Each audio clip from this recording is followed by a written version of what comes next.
Hello. Morning. Morning. I'll be fully functional in a minute or two. Okay. Sounds good. I'm not sure if anybody else will be here today. I think Anson will try to join again for a little bit in the near future. I don't know if it's going to be today, though. Okay. Yeah. Well, I mean, we're... So, yeah, let him know that, we're looking forward to seeing him. Yeah. Yeah, I hope he's doing well, but I imagine he's probably got a lot going on right now, so... So, welcome to the meeting. If you're watching us online, we have a pretty decent agenda today. We'll go over maybe our Slack. We might go over the Medium as well. Jesse has some things to report, I'm sure. We also have to review our submissions, and we have a bunch of things that are kind of either been accepted or we're working on finishing up. So we've gotten a number of acceptances in the past couple weeks.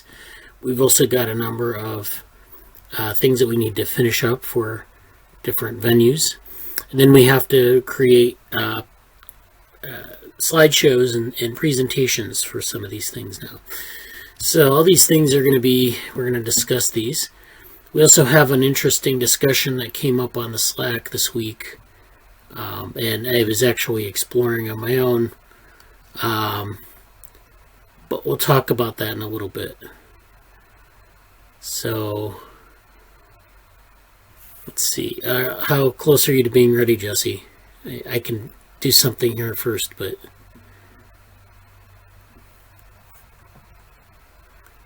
Okay. Well, I'll just do this first. So the first thing I'd like to go over is the Slack review. And so, again, this is our Slack team. So we have a bunch of things here in different channels, and you'll want to check these out. So, brain organoids, hasn't been much going on there in the last week. Brainberg vehicles, again, that hasn't been much going on in the past little while. Last month we had a couple of things, but this is something that we'll be picking up on, I think, in a bit. Now that we have our developmental Brainberg vehicles, we're kind of working in that direction. So calls for involvement, we're not really updating that too much. Cognition Futures. We have, let's see. Oh, this is actually the thing that we'll talk about later. This is interesting. There was a tweet here by Pete Wolfendale. And he said, I'm starting to get the feeling that the big intellectual conflict of the next decade is going to be Bayesians versus cyberneticists, which is to say verificationism versus falsificationism with better mathematical tools. As this person said, Norbert Wiener did nothing wrong. And then it's Jesse saying wow to that. And then this actually circles back to something we discussed, I think, last week. And that was, this was last Sunday. So this was last week, and this was about the readings on VR that we were doing on virtual reality and like perception and causality, I suppose. So there's this Bayesian approach, and then there's a cybernetic approach, and we'll see also that there's another debate between Bayesians and connectionists that may be equally as fruitful, but we'll talk about that later. Yes. Okay. And then there's some free energy principle stuff here on mice and maps, which is, I don't know, maybe that's interesting to people. Conference materials. Okay, so in this channel, we've been working on some of the details for some of these talks. So the New York event for women in computing has been accepted, our submission to that, and Jesse's leading that up. And we have all of our authors here with their affiliations, so we're working on that. We're also working on this continual embodied learning paper. So this is the one that's what was previously called the Baby Minds paper. That's going to be submitted to A-Life Journal. So that's good. Cybernetics, nothing new there. Developmental AI. I found a couple of this is a thing that Jesse, I think, posted on the stack. This is I don't know. The stack and accidental megastructure is both a technological apparatus and a model for a new geopolitical architecture. And so this is about technology and geopolitics.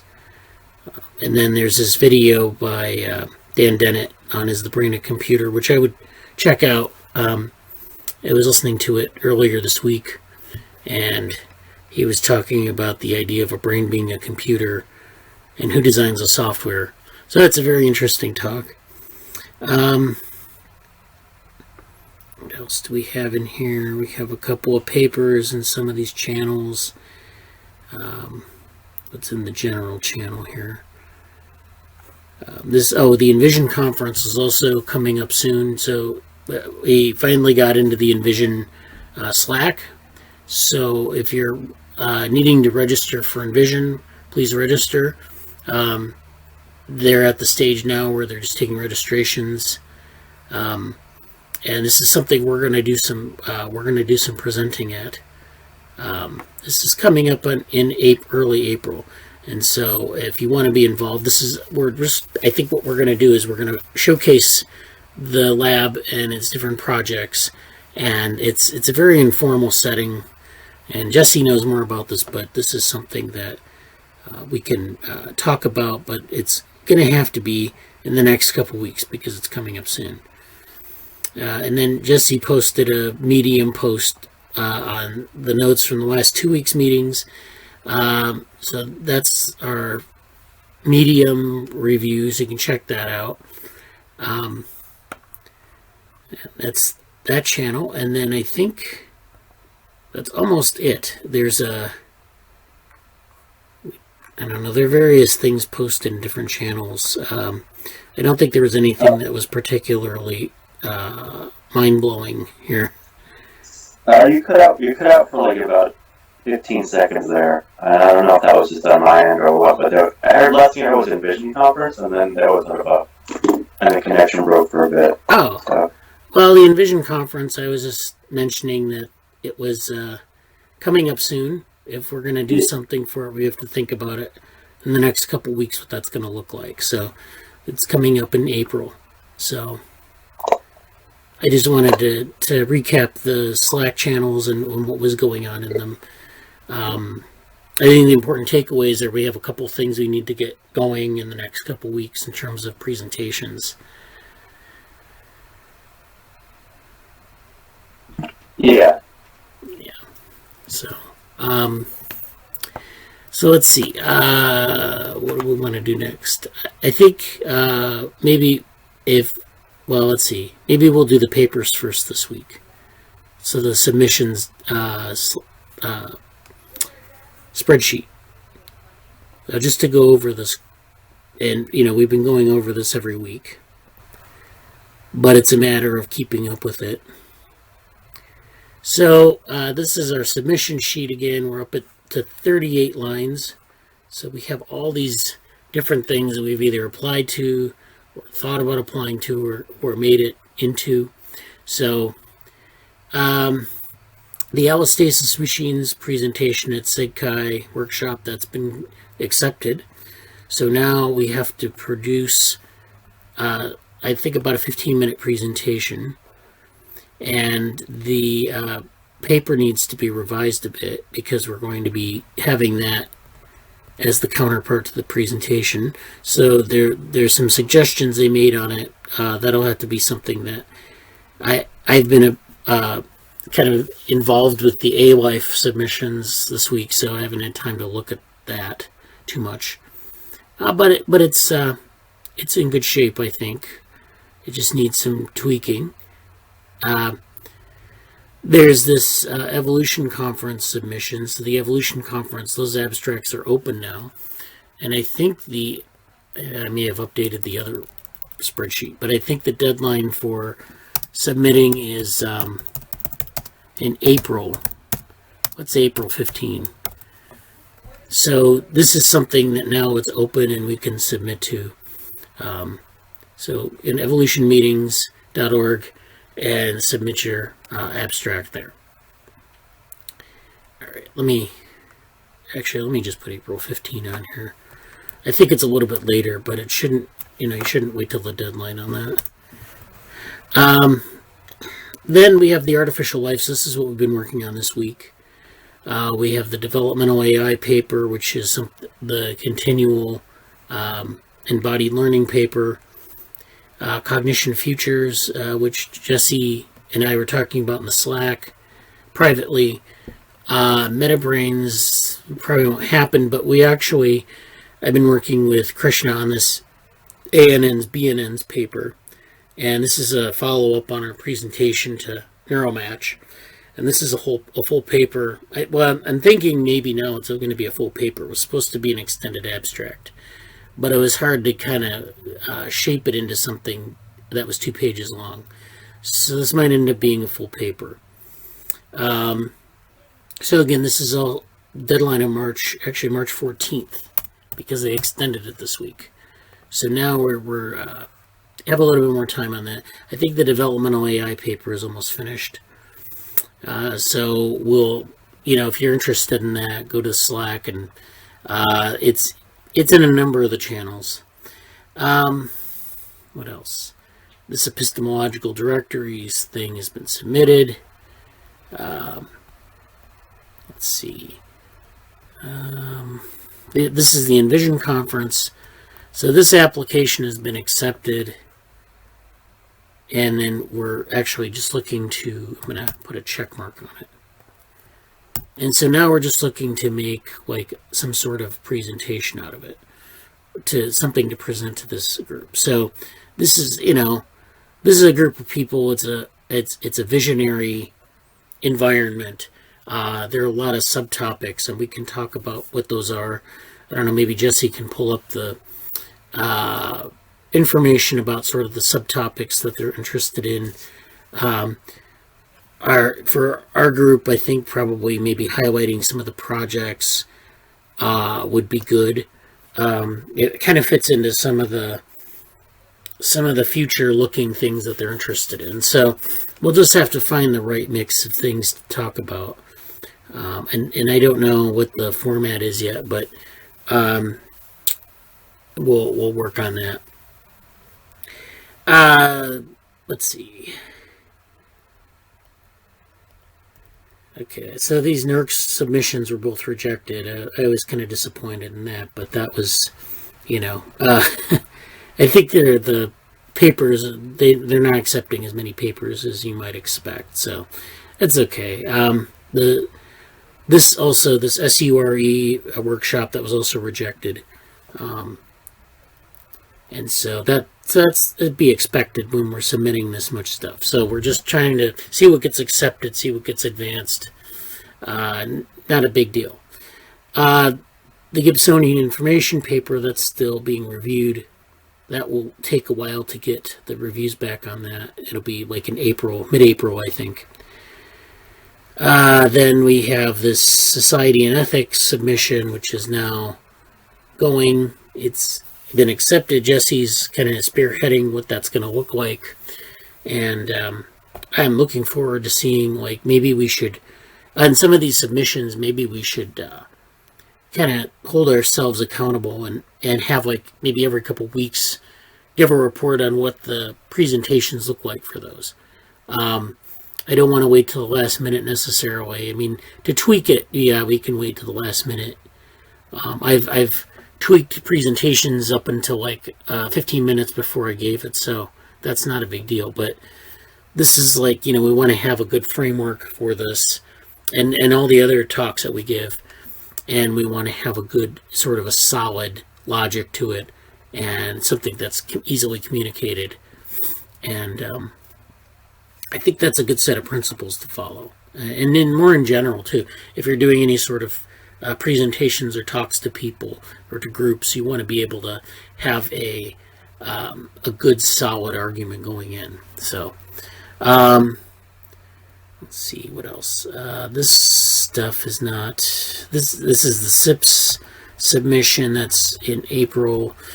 This inverse generative social science workshop. This is something that is probably going to be moved to June. They were talking about moving it, but I don't know yet. And then, as far as I know, that's still on for us.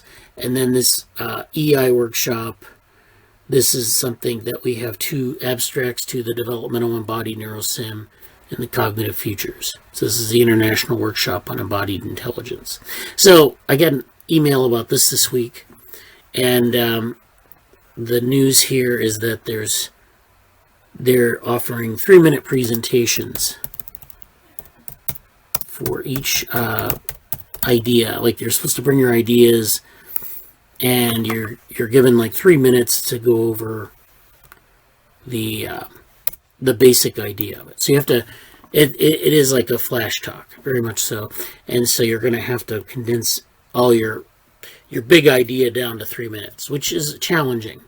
But I have some slides actually I'm going to show in a bit, and it'll show how to do that. So I think that's it for the presentations and submissions spreadsheet. Jesse, welcome. The video, welcome. You're muted. Hey.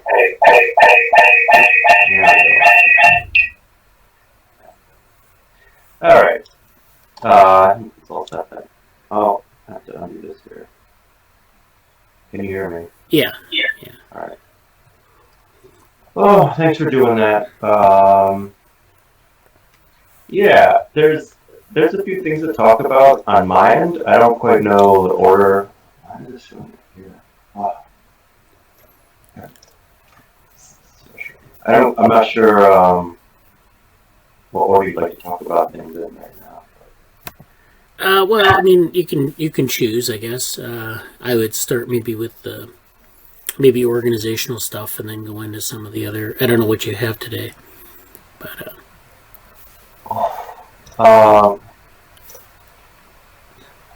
no reason, Saturday morning my computer is, I have to just start doing like a full restart before like half an hour before the meeting, because it's been so awkward in the morning. Yeah. At any rate, as far as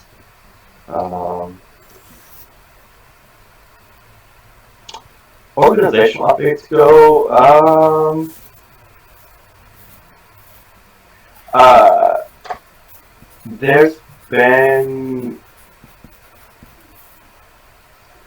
there hasn't been a whole lot of new stuff happening. This week, my general personal update this week has been a lot of effort on finishing different applications that came through. Obviously, thank you for your help with that. On one of them, there's some other things I've been applying to. So it's been a week of finishing a lot of stuff, and then I'm really happy that the A-Life deadline did get extended, because I think I might go for. I do want to do a Cognition Futures paper itself, but like, I'm curious as to how to do the Norbert Wiener quote one, and I did a little bit of being able to look at. You mentioned like a certain Wikipedia article or something, and I really need to look at that as much as I wanted to. Like, I just got to like glance at it, and I have a vision for what I want to do with the Norbert Wiener quote article, because I feel like it's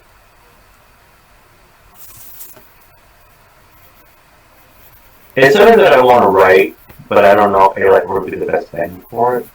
So I'll come back to that when I can, I guess. Yeah. Let me pull up Mm.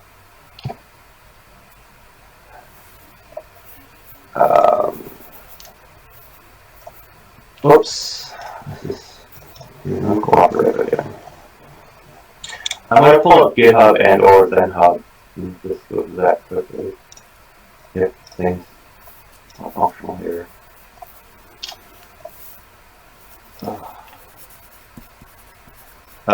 Yeah, I'll share my screen.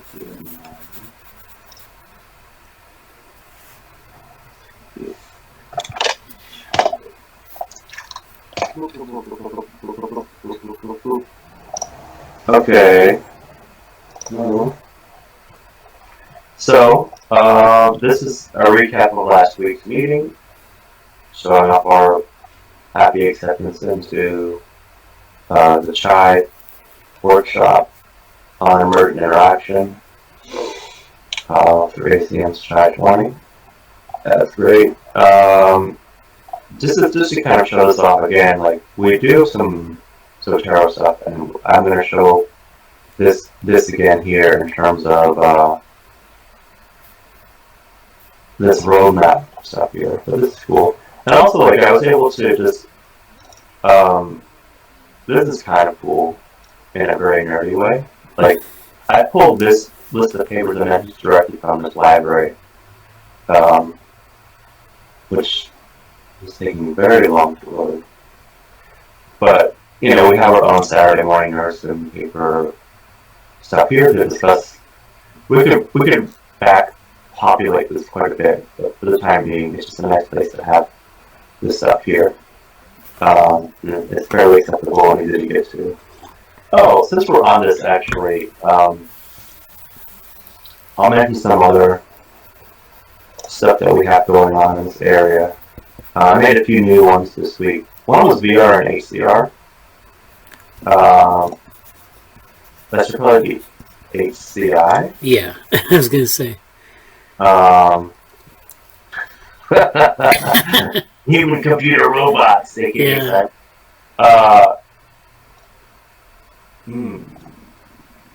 But there's some cool, there's stuff, I think there's more that I wanted to put here, but can I just show this here?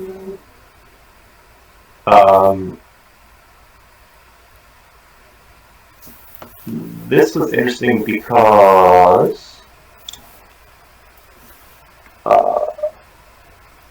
I forget why exactly.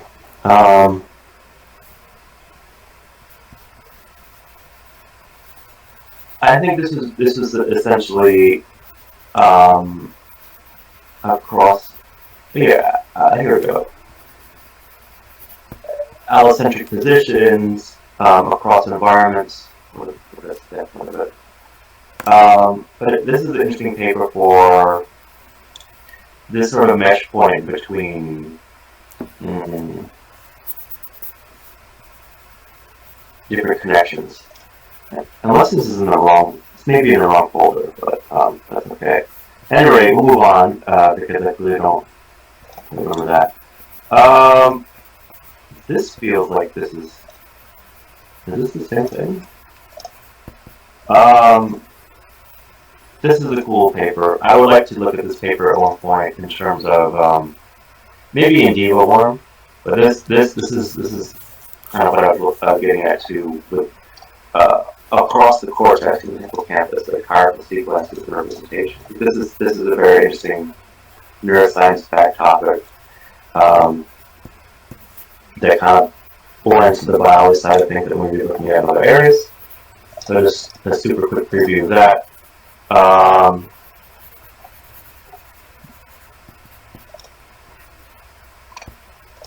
Is this Adam Safran? Yeah, Adam Safran has a lot of interesting accounts of you know, pre-identity principle and certain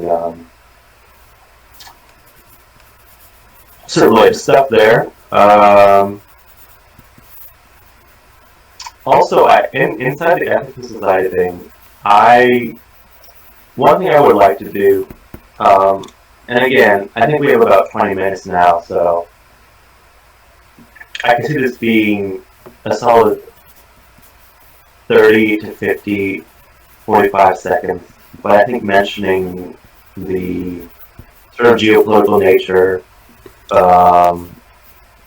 maybe not geopolitical, but like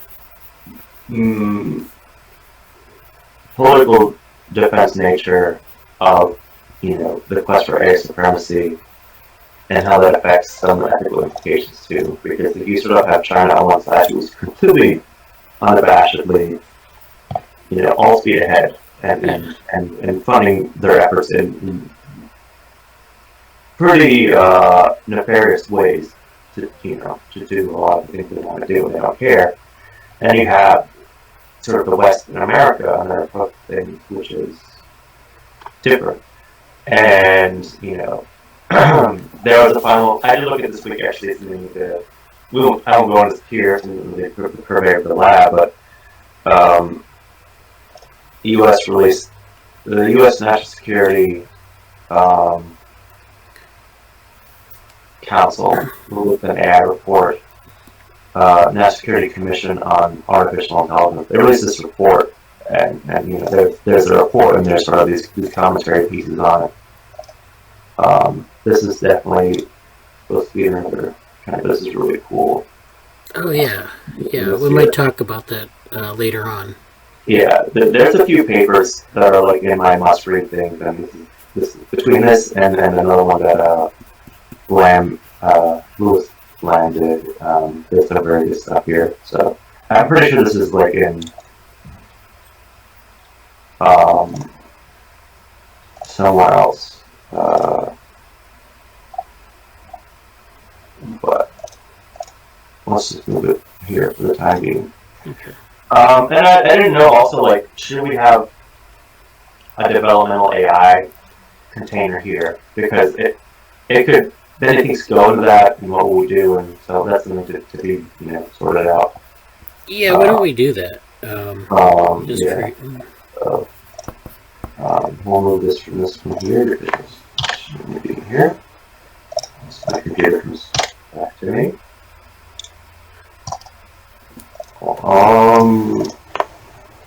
Okay, well, we'll delete that later, apparently. Anyway, there's been a number of commentary pieces on, on this topic, and it's kind of, as a sidebar commentary, it's been quite interesting to look at different people's approaches to this. Like, I feel like the more you really know what's going on, the less wiggle room you have to have certain ideas about things. But just very briefly to look at where's like the summary.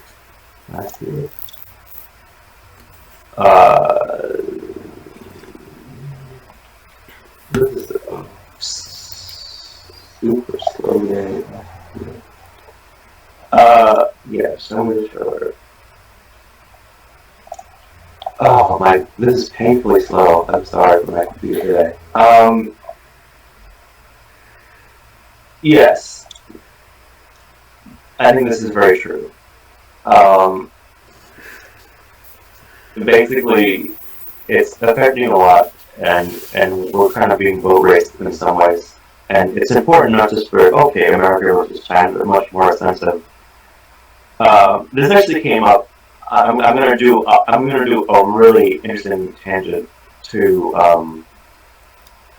my Open Science Fellows application, because I applied to something. I think I was too late, because I was finishing my application and then it closed.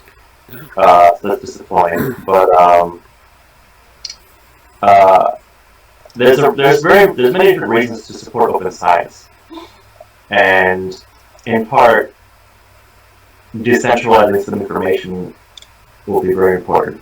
So I'll leave it at that. I'm just going to allude to all that stuff, and we talk about it later. We'll go from there. But that's there. Take the break comes later. Epistemological records, some cool stuff going on. I'm not even going to try to talk about it right now.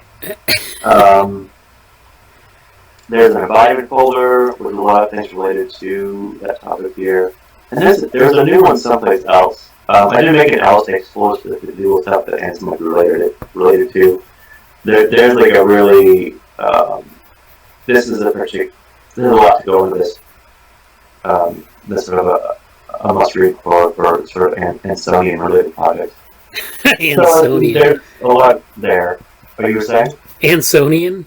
Yes. As far as this goes, I don't think there are any major updates, but just to kind of show this. So we've hit the deadline for this. The next major deadline for this will probably be let's say March 20th. Just to kind of show, like, we have submitted the slide. We have submitted the here we go. We have submitted the revised abstract on March 1st, and that's all set. So this is all in order. This is ongoing and in order. Let's see what happens. Refresh this. This should change things now. So the metabrain models, I think this is done, right? And this is what we got rejected from. No, this is ongoing. This is just something that we don't know when the thing is actually going to happen. So this was the workshop that is maybe going to happen in June, maybe in April. Okay. But it's been submitted, and so that's sort of, we're waiting for more instruction on it. Okay, so we'll listen at that for a bit. This next deadline is the 17th for A-Life. Yeah, and we have I looked over the MetaBrains paper. I think I actually were talking about that later today. Yeah, I don't have it ready. Well, there's not yeah, anything particularly to say, but suffice to say, I think we're in pretty good shape. I really didn't have that much to contribute to it. I had a few editorial remarks, but I think you did a really good job of fleshing out all of the points that have come up in discussions. So kudos for that. But I'll go over the last conclusion bit again, and I don't know if I imagine we'll be submitting that. I don't know if that's already been submitted actually, but I imagine that's pretty much ready to go. This weekend, I think. Yeah. Okay. I'll take a look at it after the meeting and see if there's anything else, but I'm pretty sure I think it's set. Yeah. That's good. The periodicity in the embryo, that's kind of deworm related, yeah. But actually, I'm in the wrong thing, so pardon me. And it's not really much different, but just to kind of do a little more directly to that. So that's pretty much ready to resubmit, I think. I mean, like, if you want to go through it again, but I was going to submit it this weekend. Okay, yeah, I had gone through that somewhat, and I think I was doing some editing related stuff. I don't know if do we find the video that would have helped with that? Yeah, I found a CCBY type video.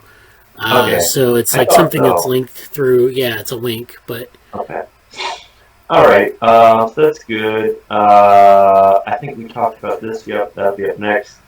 International Workshop on Body Intelligence. I don't really know what's set for the deadline of this, but I think it's going to be a while for that. The AI Lexicon project, that's probably actually going to be starting soon, but this week was kind of a slow week in terms of, well, it wasn't a slow week, I just focused on the things in terms of all the ethics related stuff in the society team. So that's good. The preliminary, and then as far as, I think we have to put some other ones on here for like the, there's another submission, I think, but for what's on here for now, as far as Princeton Envision goes, let's see if they updated their website yet. I believe they didn't, which is a little annoying to me because the general applications are out now, and like, I don't, again, you have to keep in mind, the people administrating this are like, mostly undergraduates, so it's not like, it's very sort of easy to see the conference and think, oh, it's like super professional in Princeton and whatever, but like the administration has quite a bit to do. So this isn't the greatest thing, but let me pull. I'll try to show something that's maybe a little more relevant elsewhere. But so this in the meantime.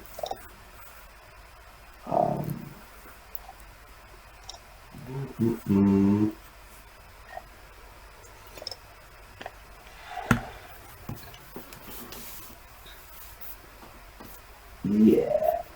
So the most visible update that I have for Envision Conference is some of the stuff on their Facebook event group. But even then, it's not quite there. Let me try to like carefully show this. Like, this is functional seal, but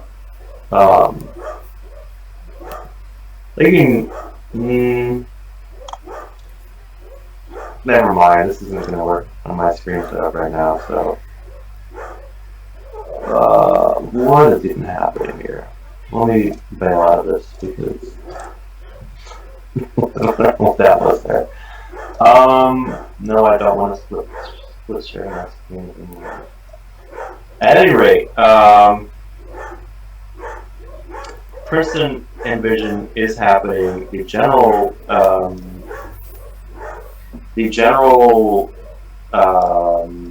applications are open, and the update right now is, I believe what they're going to do is basically turn it into a research, like you can submit research you'd like to present, and if this will work,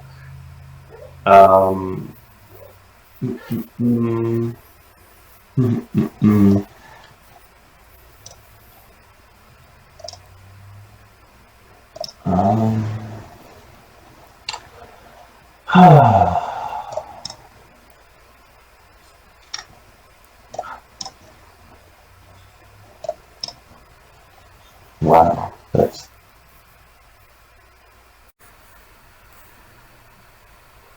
Hi, how are you?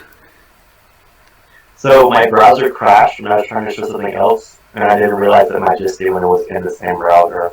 Oh, okay. So it was probably like a few minutes of me talking about, which is Yeah, it just it cut out. I didn't know. I figured something like that had happened though. I don't know what I was even saying last at this point. You're showing the schedule, and it was I can't remember now. For Envision? Yeah, well, we were talking about Envision, so why don't we talk about sort of the plan for that? What are you thinking in terms of? Oh, okay. So that's where it cut out. All right. Let's try this again. Forgive me. You can let me know if I'm repeating anything. But Okay. what I was saying is, if I screen share? Yes. Okay, that's a little bizarre with me. Here's the latest run of application thing, which I was kind of showing that a little bit. It's a rolling application, and anybody can do it at this point. And I was saying most recently, and my alternate reality timeline that apparently the viewing audience now is seeing, and I was in for a bit. I was going through the application a bit and saying, I've been here for the last 3 years, and it's a young conference, and I talked about Luca Rade a bit, who's one of the founders, and the importance of going to the conference and how it's similar to New York Celebration of Women in Computing because it's a great way to get access to stuff, especially if you're not from like an Ivy League school and you want to know what it's like to go there and rub shoulders or whatever they say, rub elbows with that and schmooze a bit there. But I'll just get a sense of understanding the dynamics between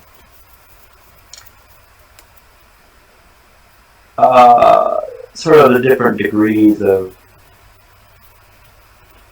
emphasis on certain pursuits. I'll say more about that later, but to go back to what we were saying, I'm trying to see the question here for it. If anybody is going to this and feels uncomfortable, doesn't know what to say to this application, please reach out to me, because a lot of people have seen Envision applications and they're like, oh, I don't know if I'm qualified for this. And I would say, yes, you are. Like, if you have significant interest in the future and you care about any of these topics that it's about, there's a way to have a quality application. And Envision is extremely open to reaching out to people to get them into the fold. And that's sort of what my main approach to the Envision is getting people into the fold. And even like I kind of mentioned here in, if this loads, like in the intro section, I actually in the Envision Slack. Now, the intro section, I'll quickly show this. I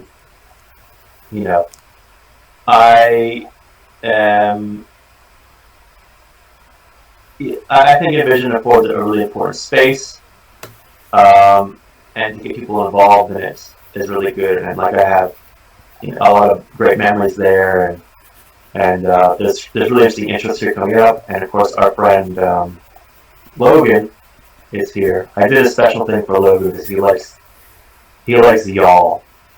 He's sort of a very wonderful person and a big nerd like me, but he has this sort of fascination with like, he kind of wants to combine like sci-fi and he's a very smart guy. I know, like, he has a hobby of like sci-fi and futuristic stuff, and then wants to combine it with like Southern like speak, because I think he kind of intrigued by the contrast of like American Southern accents and ideas and visions about things, and like so he likes y'all, and whenever I say y'all, I always think of Logan, because it's interesting. He's a really Logan's a really cool guy. He's I don't know, he got into the PhD program there. That's cool. But he does sci-fi and poetry. He's a really cool guy. He's sort of I'm roping Logan into being kind of an external collaborator with a lab, even though he's not. But he's a cool guy. He's doing a lot of really cool stuff on like code-related work, and he would love like D1 over 1. We'll talk about that too. So anyway, lots of cool people at here. This is being they're just taking off the ground here, so it's a great time to get to know people. Maya is kind of the president, co-president. So again, quick preview of that, great stuff. And as far as I guess in this one, you get like definitely get the swag. Get their swag. I love Envision t-shirts.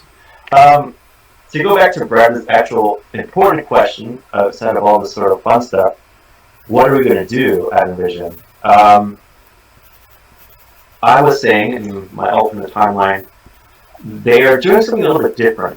And do I have it here? Here, great, awesome, this is so good. Here's the Research Symposium application. Let me make this a little bit bigger because it's shrunken. Yeah. The Envision Symposium is a platform for early career researchers to present their work to an audience of their peers and distinguished speakers. And if you're accepted, you basically can present whatever you'd like to do, is what it comes down to, from what I can tell. There was talk previously about a virtual gallery and this or that, but I think what we've got going on here is that you can say where you are, which I think applies to everybody here in the lab. We're all basically early career oriented. But like at the same time, I mean, obviously Bradley isn't, but I think what Bradley could do is do a presentation of, we could have an oral discussion about, and if anybody wants to take the lead on this, like, I don't know how much,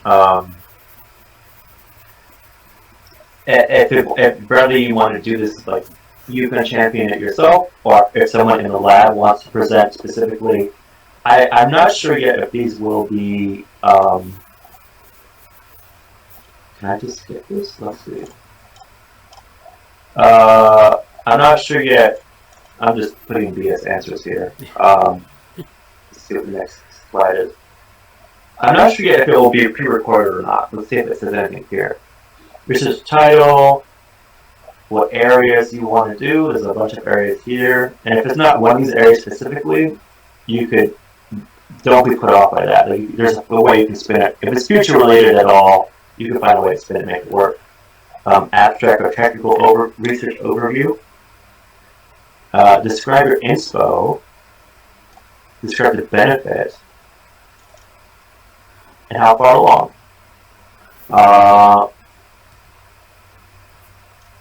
This is the interesting thing, group projects up here.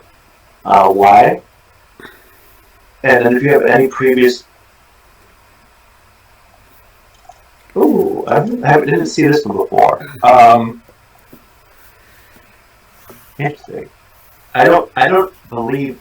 I'm pretty sure this... I'll ask them to clarify this a little bit, but I'm pretty sure this is saying if you have existing stuff already that is not your presentation, you can share it with them just to give them a sense of it. I just kind of want to... I mentioned them saying, hey, this is a little bit... It might give people the wrong idea that they have to submit a final version right now. And I'm pretty sure that's not what they want. Yeah. So... What is this?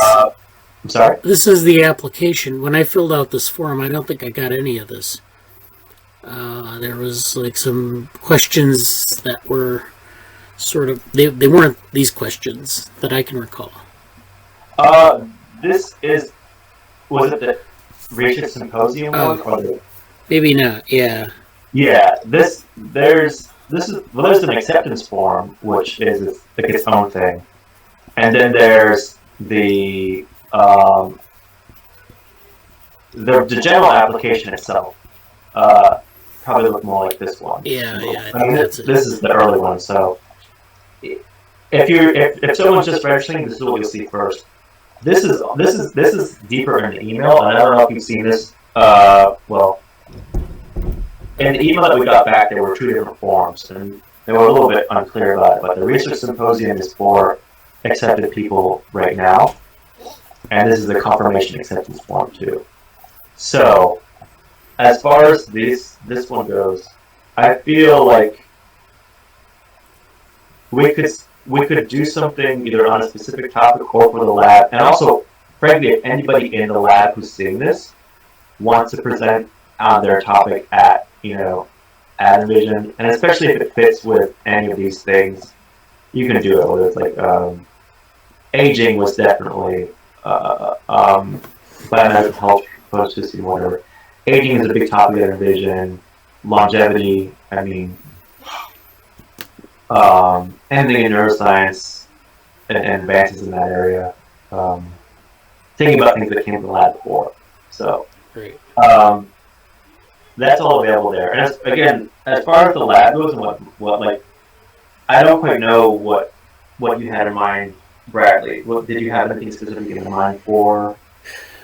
Well, I think there are two possibilities. One is to do an overview of the lab and its approach, because we have the preprint on the lab and the way we are approaching our type of research and education. But I think maybe there's a better, there might be like a VR, there's an AR VR category, and there's a machine learning and artificial intelligence category. I'm wondering if there isn't something there we can do. I don't know if it would be like, we could tie the lab into it, but I don't know exactly what that would look like yet. But I think that would be kind of intriguing. I mean, I'm just trying to think in terms of the futurist perspective, what would be more compelling to people to see? An overview of the lab, which is not like flashy, but it's like, or would something like that, and then saying, oh yeah, by the way, we're interested in stuff like this in this lab. If that would be something that would be a little bit more eye-catching or attention-grabbing. I feel like the options that I see about this, and I'm trying to see, they didn't really give us a time. Like, I have no sense of how long any of this stuff would be. I imagine we probably have. I'm imagining, and I'm fairly close to like the admin administration, so I'm gonna just I'll mention some things to them and kind of Yeah. yeah. So because I don't I'm pretty sure this would be more like in the 10 minutes plus or minus 5 to 10 minute talk range. So like it could be a 5 minute talk, it could be a 15 minute talk, it could be a 20 minute talk. That's what I'm guessing they're gonna suggest. Or like do kind of like the like very neuromatch style. Yeah. Have like infinite breakout rooms if you want to talk about stuff, kind of thing. I think that's probably what's going to happen. Right. But as far as what the lab could do, there's really like honestly, if you wanted to just straight up do. Also, I think it depends on who's going to be presenting. Like I'll have something to present, but I may present something of my own specific nature as well and submit that. Bradley, you probably can present anyway, just because of how we're talking about things. Right. If anybody else wants to present or like present on a topic, like educate, like wants to be the main point on. If you want to do education, open science, if you want to do VR, if you want to do machine learning or whatever, those are all things there. And I do think, like, I don't think you would. I don't think it's going to be a heavy rejection emphasis of anything. But like, if we do want to do like a talk on open science or epistemological directories, or the nature of the lab being distributed, or the nature of the lab functioning in pandemic and being distributed in asynchronous, or open science focused. Like, I think that's a very legitimate thing to do. So that's an option. It might be slightly sexier to have a VR machine learning component to stuff that we've been talking about for sure. Like that would be very fun and exciting. And then of course, I'm probably going to submit at least one presentation of my own, and I think they're. I don't know if how they're gonna block things off, but like I'll have something that's in this area of,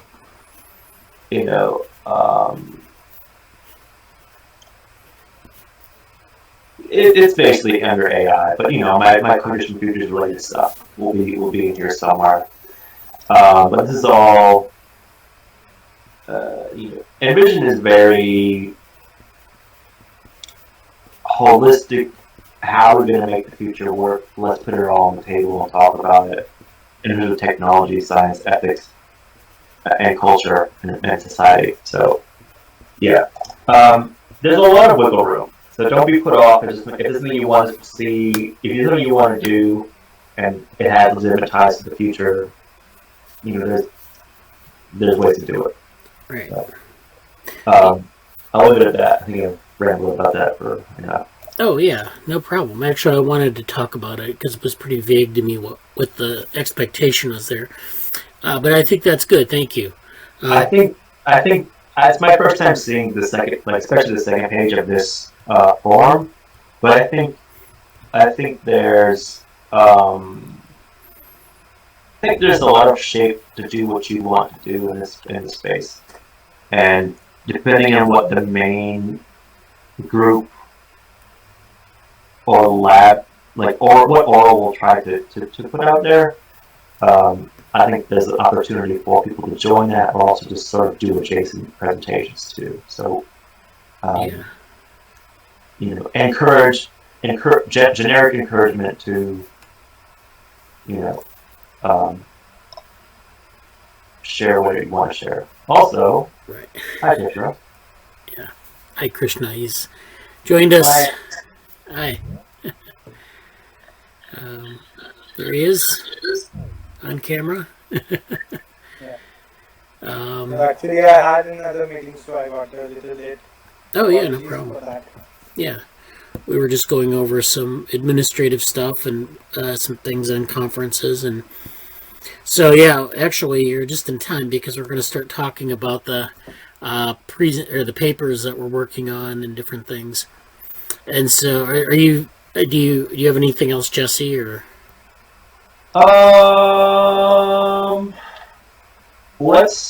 Let me think. Like anything before I get into all like the paper stuff. General projects. the ethics team is sort of on. It was a pause week. There wasn't any major progress in that, but there will be the next week. Cognition Futures is. I'm updating some workflows, and I think I'm going to try to be outputting a lot more sort of paper reviews ahead. I don't know. I'm gonna either put them on social media or YouTube or something. But I like the amount of reading that I have to do for that is going to be, there's going to be a significant output of that. So there's going to be, I haven't quite figured out how to do that, but it's been on my mind this week because there's just a lot of stuff that I'm reading. I'm modifying my daily schedule to just read more papers and put them in an output somewhere. So that's sort of my own thing. And it can be like I don't want to put any more papers into this lab because we got plenty going on. But it's like there's something happening with that. I'll say. Okay. Also, in Cognition Futures, I do want to present something on the Norbert Wiener quote, and I don't know if that's going to turn into a real A-Life submission or not. But another publication, another like article about the future is not going to be a comfortable thing where we just rest on our hammocks and our robot slaves tend to everything. It's going to be an even greater challenge for our limited vision and intelligence and stuff. Like that's to me that like directly fits with the A-Life stuff about 100 years past and present of robots. But like there'll be something about that that's coming up. For A-Life itself, I think I'm going to present something. I'm interested, like the AN and BNN stuff is very cool, and I'm glad to see that. And I wanted to do something specifically about, for Cognition Futures, I think I'm going to do maybe a commentary on some of the later versions of the hybrid models in general, like kind of my technical approach is going to be like kind of the maybe the hidden stuff or the Lewis Lamb's paper that was like a recap of like the end of last year with the AI debate and the discussions at NeuroIPS, kind of building up on that, and Gary Marcus's next decade. There's something there that I think might turn into a simple abstract with some actual technical emphasis of what those components that we're looking at are. I think that's sort of like what's going on there. And I put some of these.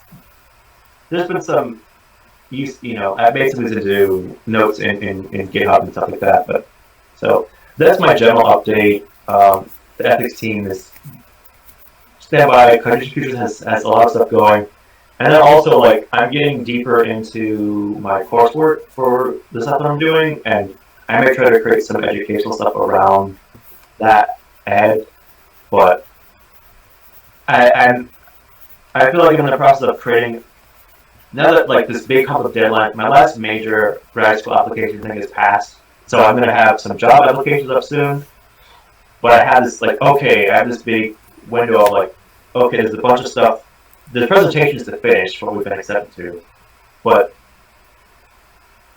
this like the dam is about to break with a bunch of just stuff I'm going to be producing. So yeah, stay tuned for that, and then I'll turn the floor over to everybody else. So I'm done. I'm done talking.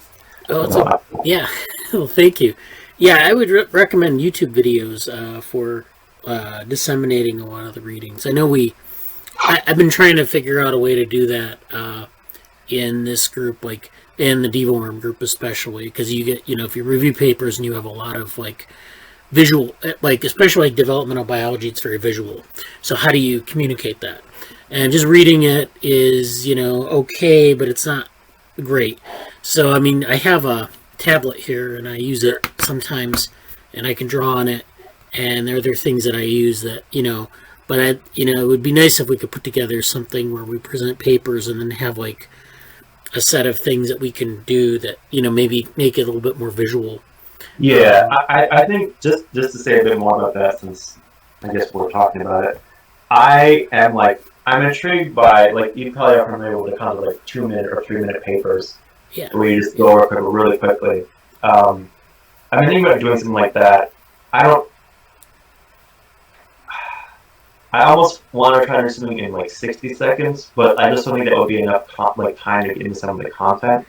So it's like I'm experimenting with a formula for how to do this because I want to just like I want to basically create a rubric or a template and just bang through a bunch of papers saying, okay, here's like context, important figures, what are they saying in the paper, how is this relevant to X, Y, Z, what does it lead to, and just like it wouldn't even be it would be much less thorough than most of our reviews here. But just because I want to, number one, go through it for myself and create certain accessible content to show. I have some longer term strategies for producing science communication related content that this fits into. But the papers are one thing where I feel like that's crystallizing, and I don't know yet what the final form will be, but it's in the works. So yeah. Very good. Thank you. So yeah, now I'd like to move to the papers, we have some papers we need to discuss that have been in progress, and then we have some papers that we want to review from the literature. So let's start. Let me share my screen. So, Just Bradley, yeah. Something. Yeah, go ahead. Okay. First of all, I was reading this book. It's by ACM. Yeah. And I think that our group can try to publish some article in it. It's ACM communication, and I found it in my library, university library, and these articles are pretty much amazing. And I think that if we try, we can publish something in it. Yeah, we can definitely try. Yeah, and one more thing I have to show you. Okay. Here on my screen.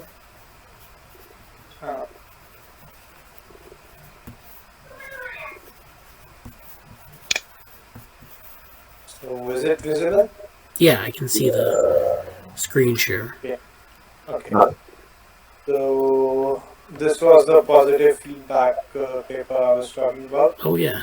I've kind of written the abstract, and now I'm getting into the introduction part, and I have shared it with you and Jesse. I guess I have to do the editing for that.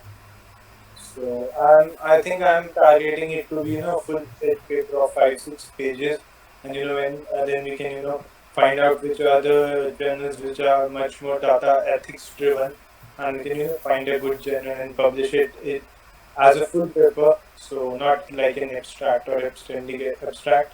Yeah. Then give it a few months, 1 or 2 months, and then submit it into a journal. So you two please have a look on this, and I'm also working on the thing. It's not complete yet. I'll showing it in the Monday meeting. Yeah, that would be great. Yeah, so this is the one. This is the one that we were talking about last week, the positive feedback in AI. Yeah. Yeah, and that's I was actually going to show that, so thank you for showing that in advance. Okay. Yeah, actually I've been working on one more thing. Okay. So it's I was reading the what machine learning can do for developmental biology article that you showed me. So Yeah. there was one thing that we can improve the resolution of microscopic image. So I'm working on that, and I've been I was writing the code, and it's you can say halfway done. It has a lot of bugs. I have to do the debugging part of that thing, but I guess till Monday that would be completed. And I'll be showing you people the whole application now. Okay, that sounds great. Yeah, I look forward to that demo. I think that's great. Nice to see that we're getting some things going here. So yeah, let me share my screen, and we'll go over some of this stuff. So this is the one, let's see. So this positive feedback paper is the one that we just saw from Krishna. So this is, again, something that is early days, but it's still, he's kind of taking this idea and putting it on paper, which is always what you want to do with these ideas. Get them onto like an abstract and then flesh them out from there. And then, you can have a paper ready to go for a conference or try to publish it somewhere. Or, there are things you can do once you have it all worked out, right? Like, if you don't have it worked out, it's very hard to kind of, prepare something in short order. But this helps you do that. So I like this idea here of, we have cognitive biases, we have incomplete data. And then, there probably might be like a section here on like maybe a cybernetics or feedback approach, like, and I know that Jesse would have some things to say about that. Yes. So it could be like social complexity, and then higher order feedbacks. So one thing I think of when I think of feedbacks is that a lot of data analysis is very crude in terms of how it considers feedbacks from the world. So you think about a simple data analysis, from an experiment where we have two variables, independent variable and a dependent variable, and we're measuring the effect of one thing on another. But the world it's embedded in is much more complex than that. And so, you think about how we just what we basically do is we make the assumption, okay, we're going to take all that out and we're just going to focus on this relationship, and everything else we can hold constant. But of course, that's not the way the world works, and depending on the system, it may or may not be very effective. So, we can think about I'm in the wrong place. We can think about this in terms of higher order feedbacks or social complexity, that there's so many things that we're not thinking about. When we do an analysis of data, we're just kind of showing what's in the data, but we don't have any context, and that context is actually quite complex.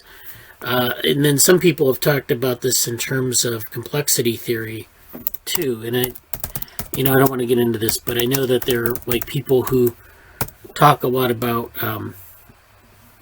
there's this topic called wicked systems or wicked problems, and that is that in social systems especially, you have a lot of basically, you could think of politics as a collective action problem, but you could also think of it as a wicked problem, and that you have all these different constituencies that want something, and they want to even out, they want to find a happy medium, but of course that's going to be next to impossible when you have too many groups and too many interests, and especially when you're trying to manage things like infrastructure, which have their own dependencies and complexities. So, we think about all that, and then we say, well, what are we doing with AI? Are we doing it in, we're trying to address some of these issues in society.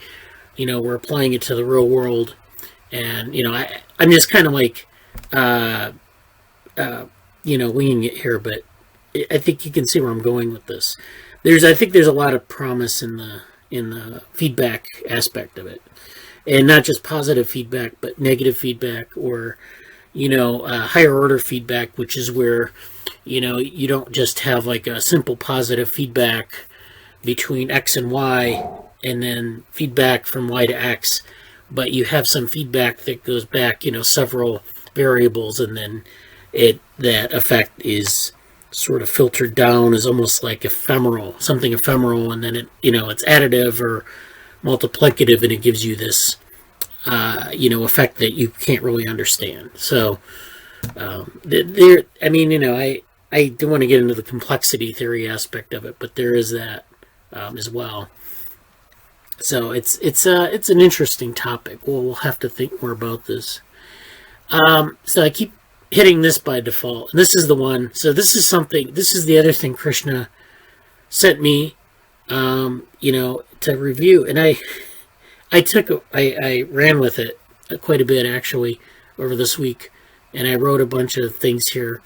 And this is not in the AY format per se, but it's sort of, I've sized it out in the template. And I was thinking, well, okay, we'll do a 2-page extended abstract. And I was trying to like take the ANNs and BNNs question and like sort of flush it out for something that AWife would find interesting. And it turns out that I went kind of, I don't know about overboard, but I tried to flush it out into some real arguments. And I ended up going to, this is about 4.5 to 5 pages in the template. So this has a lot of references here.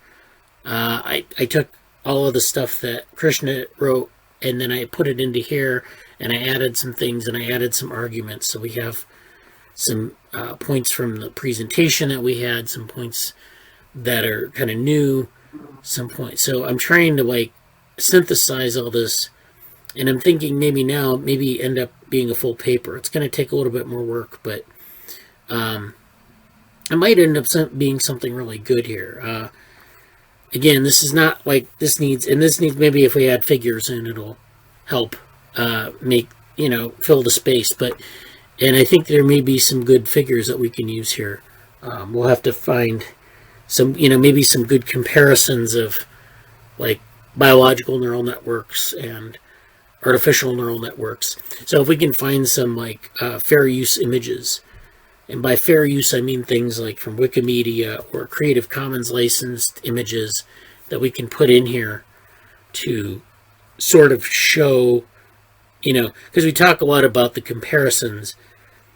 And actually one of the things I put in here was this stuff about like GANs and GPT-3 and all of this, and there's this whole debate, and this goes back to the AI debate about like, what is it actually modeling? Is it like something, like GPT-3, is it generating, it's impressive performance, but sometimes you get garbage in, garbage out, and, there's that aspect of it. So that's kind of where we might go with that.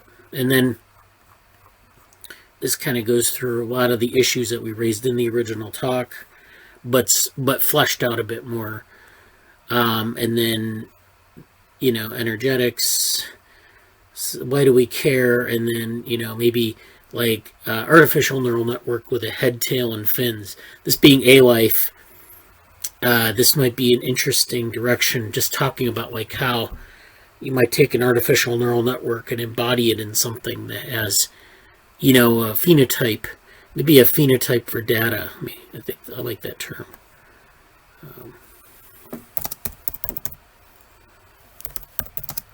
And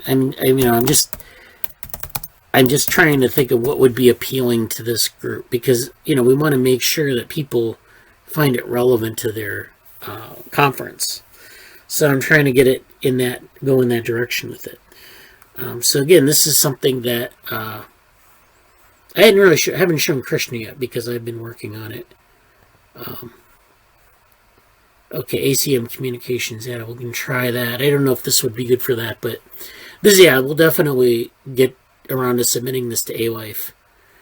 So what did you think, Krishna? Yeah, actually that ACM communication was for, some other article. Okay, yeah. Like for future. And it was, I think that it would be something that we'll do in coming future, not for this ANN versus BNN. These are, I guess, A-Life is the perfect match for them. Yeah. So, the deadline on A-Life has been extended to the 14th again. That's next Sunday, so not this Sunday. And so we have one more week. And, we can... so that's for this paper. We can finish this up. But there's also this paper, which is the what we used to call the Baby Minds paper, which is now Continual Embodied Learning Using Developmental Bradenberg Vehicles. So it's this developmental AI approach. We're kind of saying continual embodied learning is like a term that is not developmental AI, because I don't want to really go there right away. Then, we kind of go into the abstract, which I've modified. And of course, we submitted this to a NeurIPS workshop. So there was a focus more on the AI aspect, but this I've had to modify it for the artificial life sort of interest area, and we'll see if people like it. So the main changes here are some wording changes throughout these figures 1, 2, and 3. So there are 3 figures here. This one is just showing like how you go from like a few nodes to a lot of nodes and connections in the internal nervous system here. 3 stages of DBV development. So this is a developmental Braitenberg vehicle, and it's developing internally. Then we talk about development, learning, and developmental freedom, embodiment, network reconfiguration in the critical period, and then this methodological perspective. So this was all in the appendix before, and it's been moved to this sort of method section. I added this thing in developmental innateness, this architecture.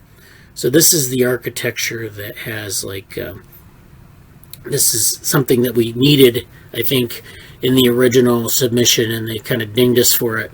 But now we have this architecture, which is, it's this architecture that grows, and then this is an example of cells. These cells here, as they're turning on, so it's encoded in this linear sort of binary genome representation. Then they're expressed as cells based on a promoter that like basically turns that on and off, or to different intensities. And so this is a graph of the intensities. So you have some cells that are born early and then die off, some cells that are born and then their intensity increases to 1. So, and then that has an effect on its connectivity. And so that's basically the way this works. I don't know why there's a figure 1 equals 2, but okay. So so that's this figure that lays out that architecture.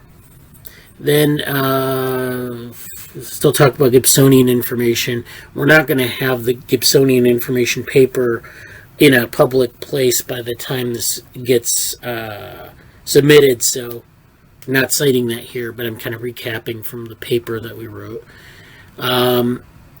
Upbringing is a dual process, so this kind of talks about upbringing is like both this on this network and then also by training or teaching. So we propose that upbringing can be enforced by an environmental enrichment where training is enhanced by a wide variety of stimuli and stimulus states.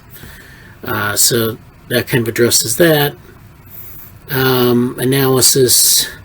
So this is this analysis part, which was maybe a little bit confusing before, but I've combined things. So we talk about critical period and developmental freedom in tandem in this revision.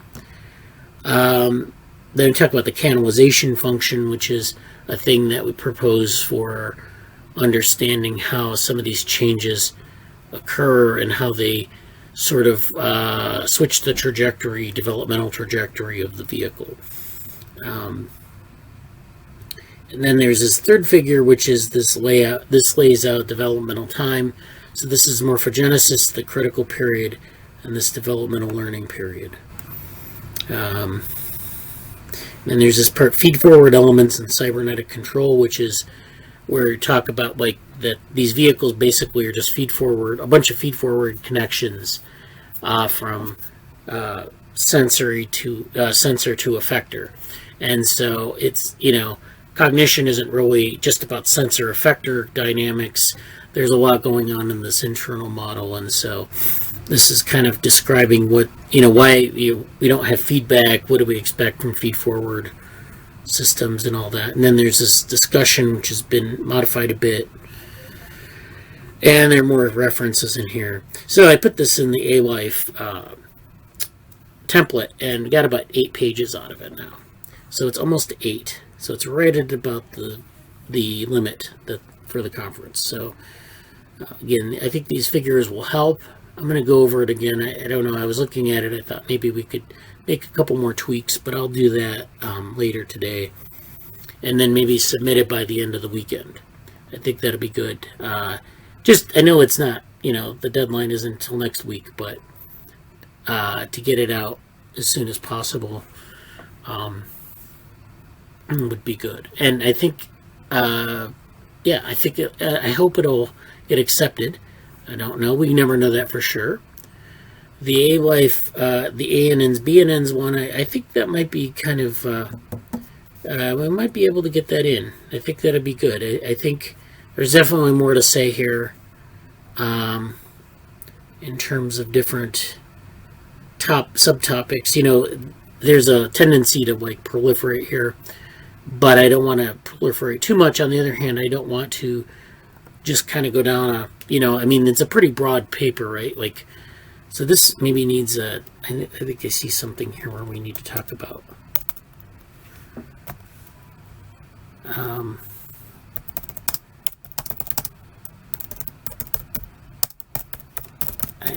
I'm just thinking of a topic here I wanted to add in a little bit on.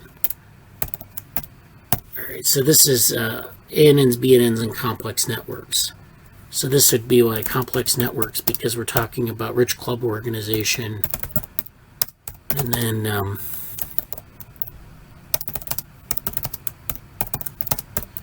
I think that's something that a lot of this actually crosses over between this paper and this developmental AI paper. So it might actually be worth thinking more, especially if they get accepted, what those parallels are, because then we're going to have to create a presentation for this if it gets accepted, and for this if it gets accepted. So it might be worth talking about those connections. And, but I think we can talk about that later. So we talked about these: positive feedback in AI, continual embodied learning, and the A-Life extended abstract. Are there any questions on those? I have sent another journal in the Slack channel, so if we don't get selected in the A-Life, we can, also focus on that journal because it's much more, focused on, how the, computation is getting its inspiration from biology. Yeah. The other journal I've sent in Slack, you can, have a look on that. So, Yeah. that would be also, our option for ANN versus BNNs. Okay. Well, yeah. Well, once you get the paper written, it's easier to see where it fits. Yeah. Yeah. All right. So I think that's good. And then why don't we move on then to the SIGCHI paper? So this is the allostasis machines paper that we got accepted. And again, why don't we go over that a little bit to make sure we understand where we are with this. So this is the allostasis machines, the model for understanding internal states in technological environments. And so they found this to be very interesting, but also somewhat confusing. And so we may need to make this a little bit more accessible, or spell out some things that maybe are not as clear as they could be. So we go through this idea of allostasis machines. Kind of like motivate this by talking about neuro-HCI. And that might be something we could talk about in Envision, actually. This neuro-HCI relationship. There's a literature on this, but I think spelling out a vision. And when I mean neuro-HCI, I'm referring to virtual environments, or what they call XR, which is extended reality. That might be a good sort of hook for future research, but we kind of frame it like that, and then get into allostasis machines, and then get into this this business about homeostats, and then allostasis. And I have a number of citations in here. There are more citations to make. I have some in my reading list right now, but there definitely we can add in references here. The reviewer gave us a number of references to add in that were more HCI oriented, which we'll also add in. So this describes an allostasis machine. This is an image here of the allostasis machine.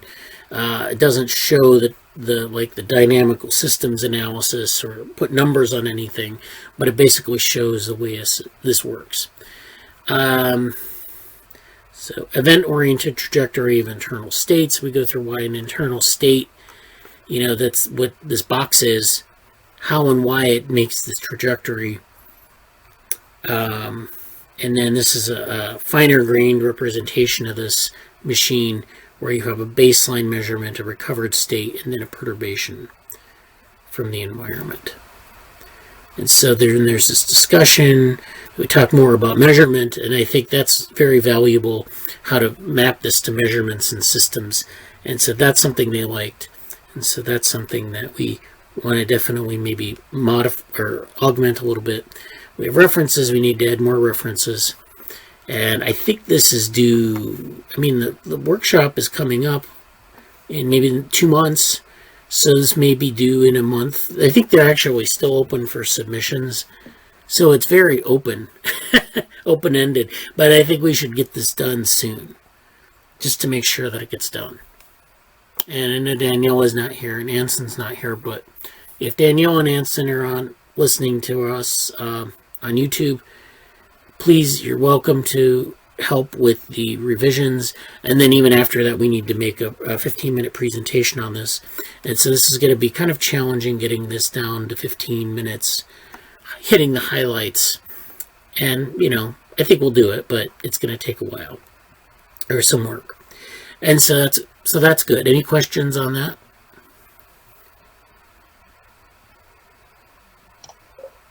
No questions, but I think it's coming along. There's a little more I want to do, but I think it's in good shape. Yeah, thank you. Yeah, I think that's good. I think we've been working on this hard, and this is finally starting to pay off. A lot of these submissions and discussions. So I wanted to actually go to this next thing, which is, I talked about the EI workshop in the list of publications. This was this one here. So this is the one where we have the International Workshop of Embodied Intelligence. We have this developmental embodied neurosimulation idea, and then the cognitive futures idea. So what I did is I started preparing some slides for this, and I'm just calling it developmental AI. We're putting it under that title. And this is supposed to be like a 3-minute presentation. And so I'm going to try to take like a flash talk approach to this. And I think, maybe we can do, Jesse can do the same thing for the Cog Futures. And I think this will work. So let me show you how I'm going to approach this.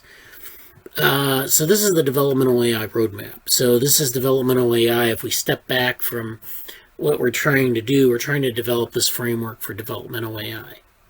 And we have all these pieces that we're working on that are going to fit together. So we have developmental Bradenburg vehicles, which is one way to implement developmental AI, and we have a paper on that. We have Gibsonian information, so we have a paper on that, but that's, in review in the CogSci conference. But we've talked about this before in different contexts, NeuroMatch, and even in the paper that we're doing now, just continual embodied learning.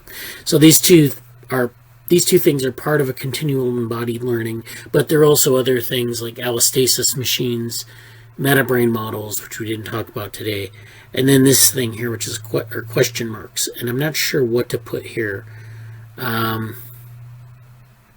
Maybe we could put like the ANN BNN comparison that fits into this, because we did talk about, that is, I think, important to know.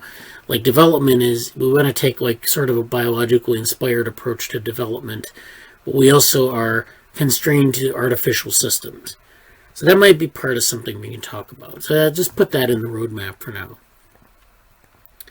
Then we can talk about this developmental time. You saw this figure from the paper, and then just kind of lay out what that means. This idea of Gibsonian information. So we have this figure here, which is these are the different instances or measures of Gibsonian information, and then this is Gibsonian information in a embodied system. This is a rabbit hopping around, and this is sort of a map of the how Gibsonian information operates here in this system. So these are different sensory systems, and these are the sort of the signals or components of it. And I mean, something we can summarize in like 30 seconds. Allostasis machines, you have this again. This is the 30-second version. You have this dynamical system that's sort of qualitative. You have perturbations that deform the internal state, change its state. And then there's this example of hysteresis here, which is where, you perturb something and it either returns to its initial state or it's warped. It's like stretching a rubber band. The rubber band, if you stretch it, it either goes back to its original configuration or it gets stretched out. And so, you can do this over time. Over time, of course, the rubber band gets stretched out and maybe breaks. But new rubber bands usually return to its original configuration. That's kind of the idea here. So that there's allostasis machines. Then there's this architecture for developmental innateness. And I think that would be enough for 3 minutes. And again, like I'm trying to think about how to make sure people understand all these things are kind of fit together. So I think starting with the roadmap is good, because I think it gives you a good overview of everything, and then you can go into the parts down here. So, any questions about that or comments? I think that's a good way. This is for the embodied intelligence one. Yeah. I think this is a good idea and concept, and I'm kind of thinking of like it's a similar structure to what I was thinking of for what I want to do. And is it 3 minutes or 3 to 5 minutes that we have for these? I think it'll probably end up getting stretched to 5. I think they're trying to enforce the 3, but yeah. And it fits a lot with what I was saying about like the 2-minute paper stuff. Like I think that's sort of its own art form to get used to, like that, like the flash talk, kind of condensed review stuff, and having a way. Is there a specific setup? Like, are they planning to have like a Q&A after it of any kind, or? I think it's like they're like 3 minutes, and then maybe breakout rooms, and maybe some discussion. I'm not really sure how it's set up yet, but it's definitely though I think they have keynote speakers, and then they're indulging people in their personal views, which I mean, is great. But I don't know how they're going to manage the discussions on that. It may be that you just get like the 3 minutes. It may be a breakout room for a few, for additional questions. People will have questions probably.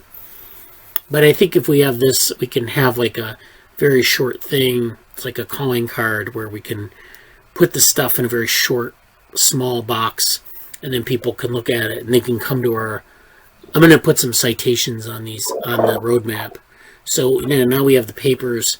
We can show people where to go to find out more. Yeah, I feel like this is almost like back to epistemological directory type talk, which is sort of, I don't know, like,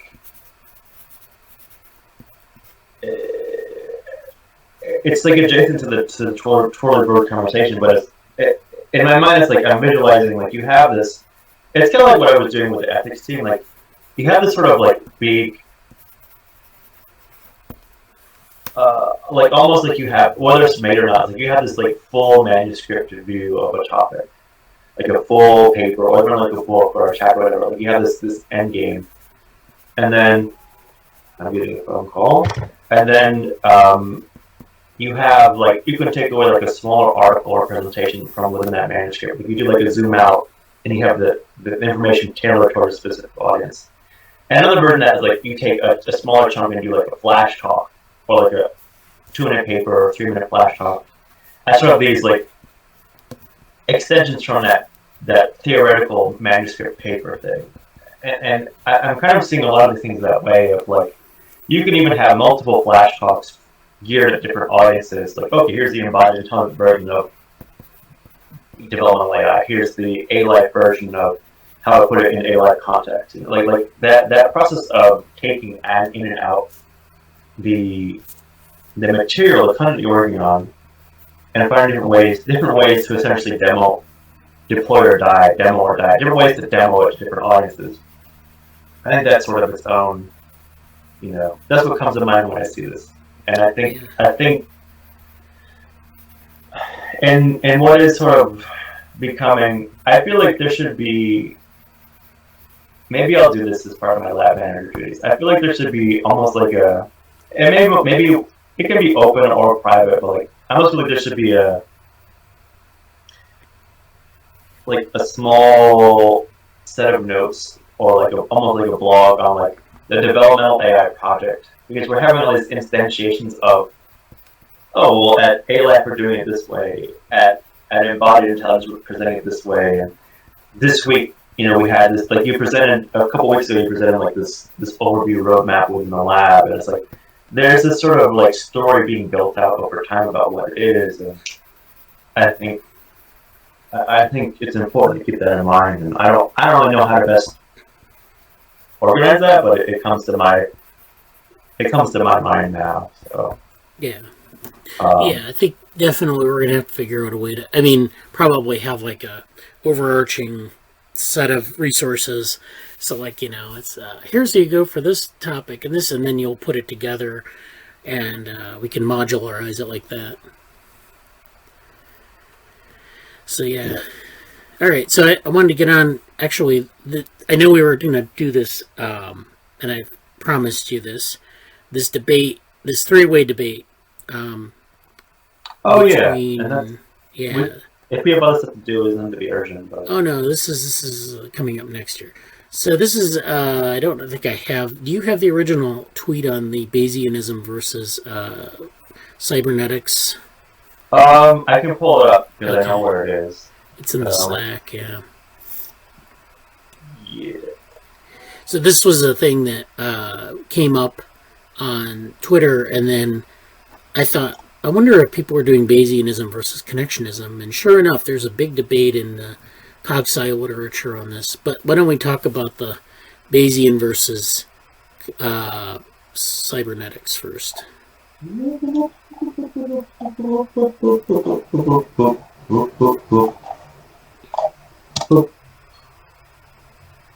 Here. Okay.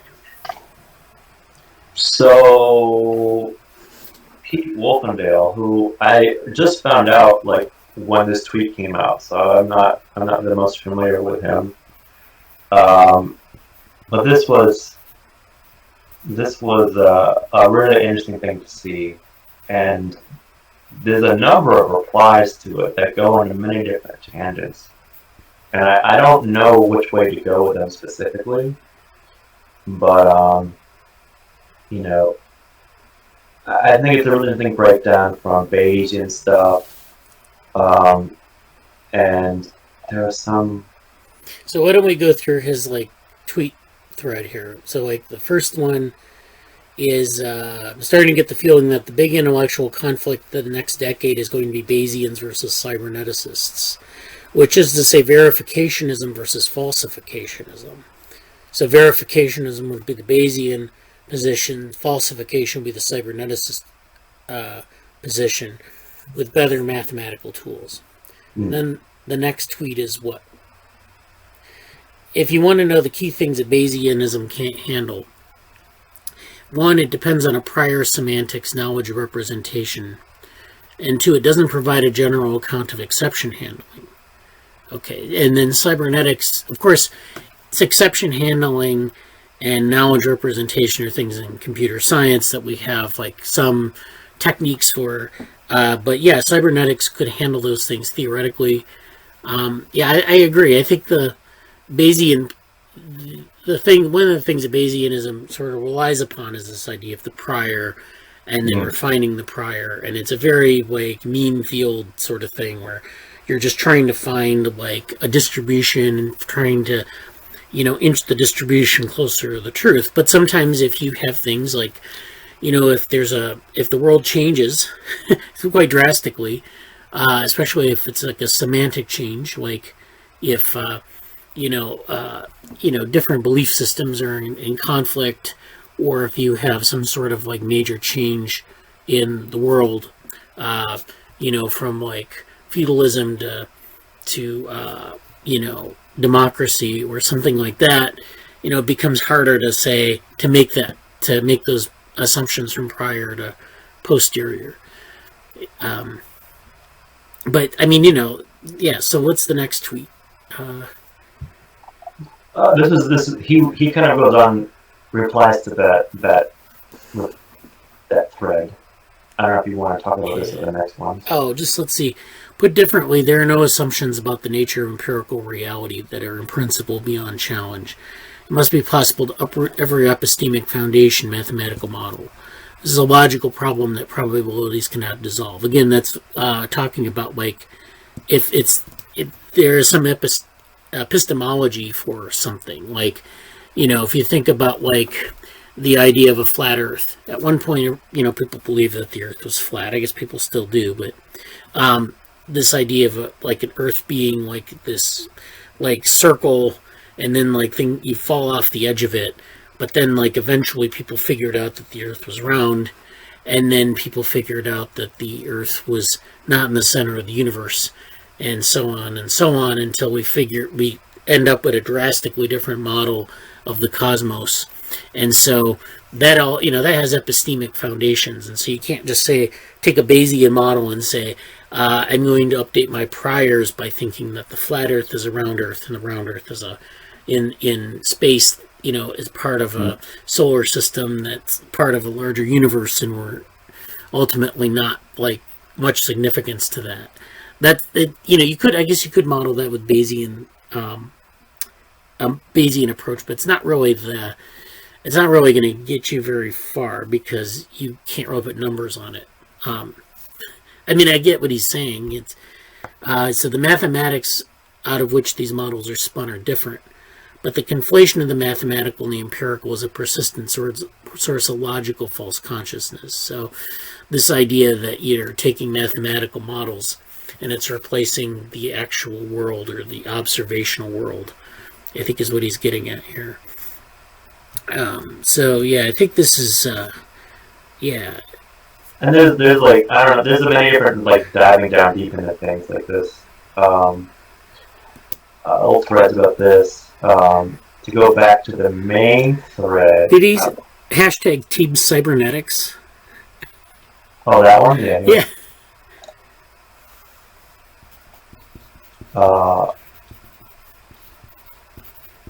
Team Cybernetics today. There was some good conversation here with some other people, but I can't quite find where they were. I think someone from Neuromatch chimed in at some point. I don't know if he was quoting himself, but I can't seem to find it. Anyway, it's a really interesting thing. And did you want to say? Did you have something else you wanted to say outside of this thread, or I forget? Yeah. So why don't you let me share my screen and I'll show you. So that was the Cybernetics and Bayesian. Yeah. So they're attacking Bayesian against Cybernetics, and then there's a parallel or a similar sort of debate. So there's this post on Reddit, CogSci. Has anyone else been reading the Bayesians versus Connectionists, Griffiths versus McClellan debate in the last Trends in Cognitive Neuroscience with great interest? So apparently there's this debate between Bayesian approaches, which is Griffiths is one of the people in that camp, and then McClellan is, of course, in the Connectionist camp. And so this is a special issue of cognitive Trends in Cognitive Science.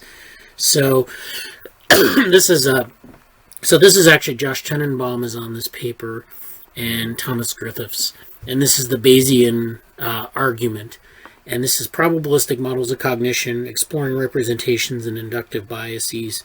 So they give a lot of things here. It looks like what they're doing here is they have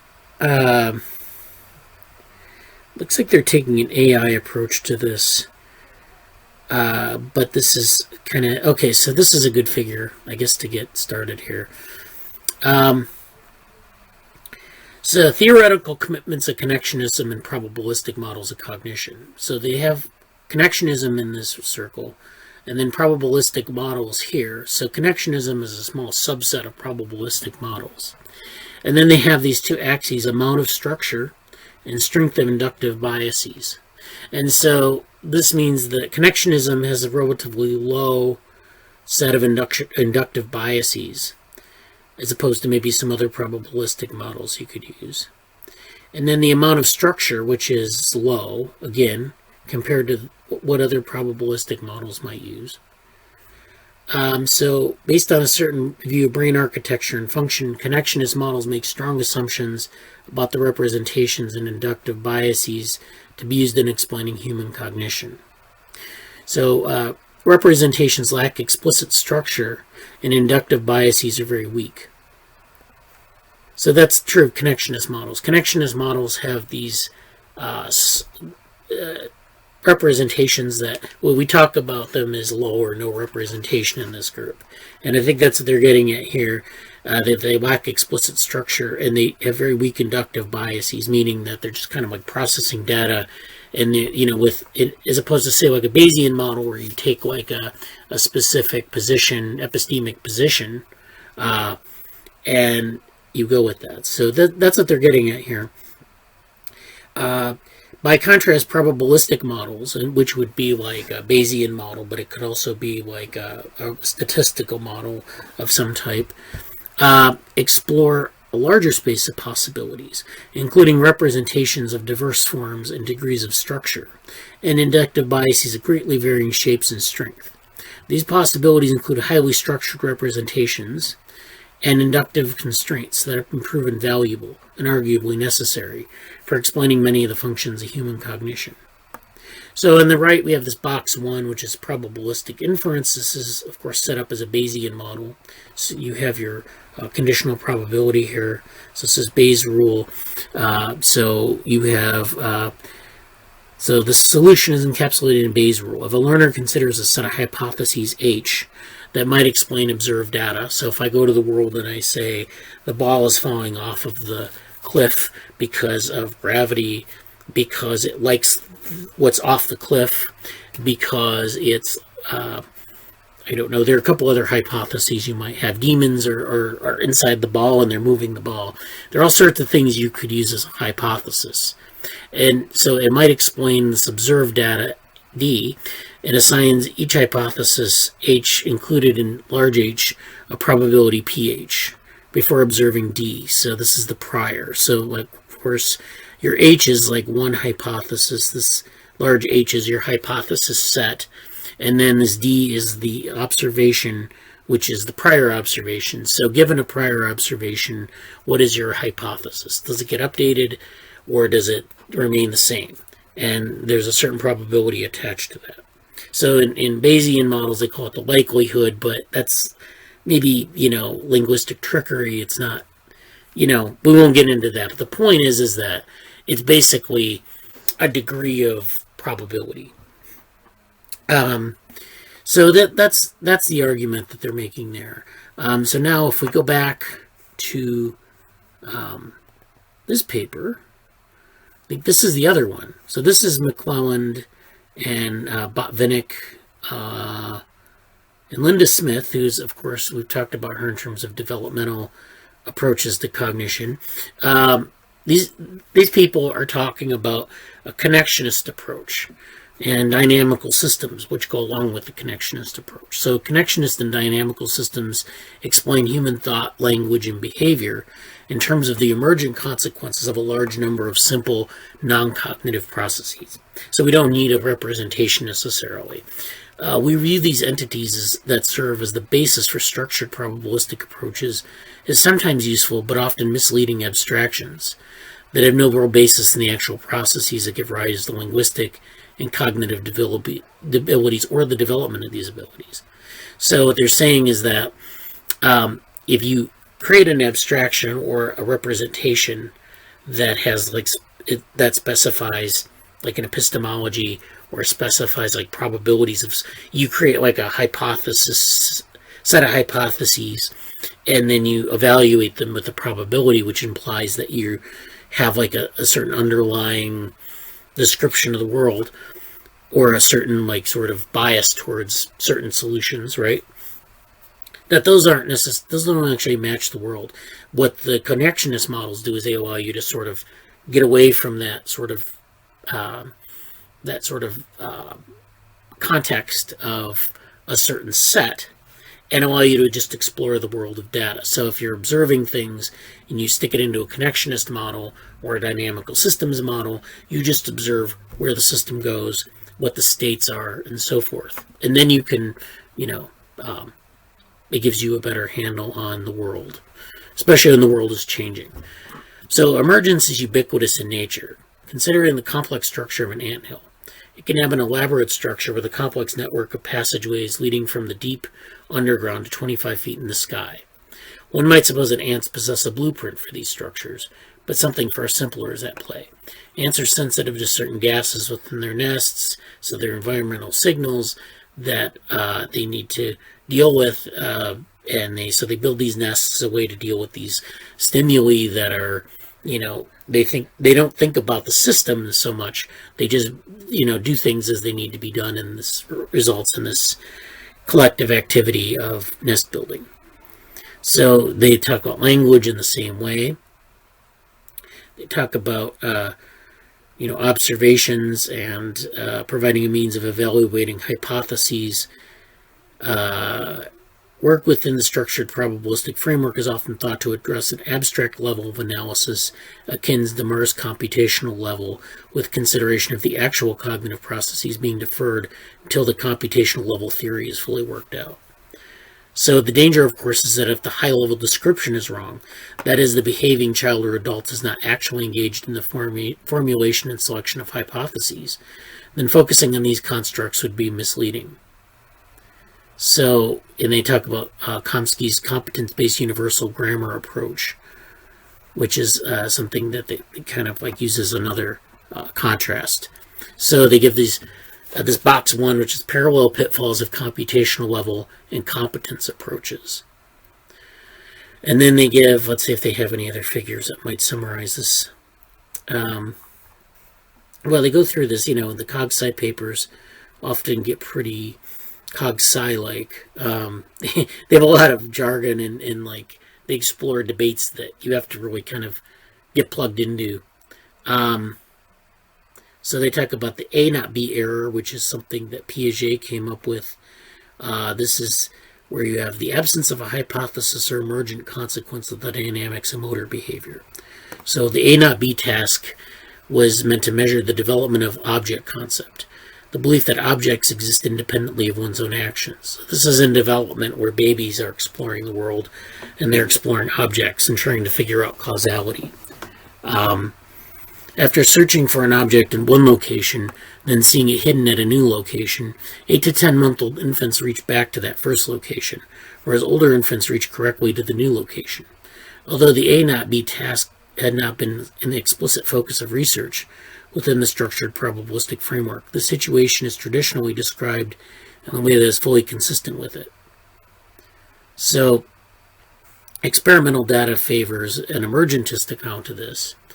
That has been developed with dynamic field theory, which is something I think that Linda Smith has published on, and some other people.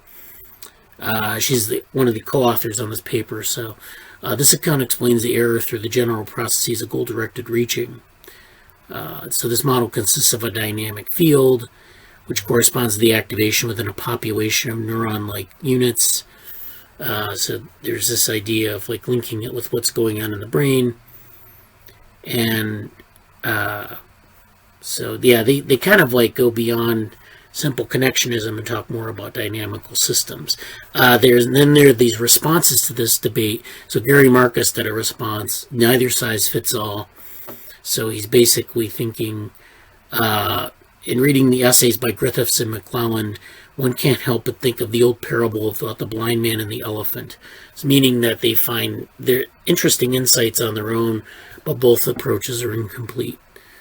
And then this approach, or this response here, which is why emergentist accounts of cognition are more theoretically constraining than structured probability accounts. And so he actually takes the opposite view of the original figure I showed you, where they talk about connectionist models being a subset of probabilistic models, and says that no, actually the emergentist accounts, the connectionist accounts, are more theoretically constraining. And I'm not going to get into why that is. but this actually talks about, let's see. Well, okay, you can read it on your own, and I'll give you the link to this folder. And so, I mean, you can see that there are a lot of responses to this, and there's a back and forth there. But I think it actually kind of parallels this idea of like cybernetics and Bayesianism. So, I mean, what do you think, Jesse? I mean, you think about this stuff a lot.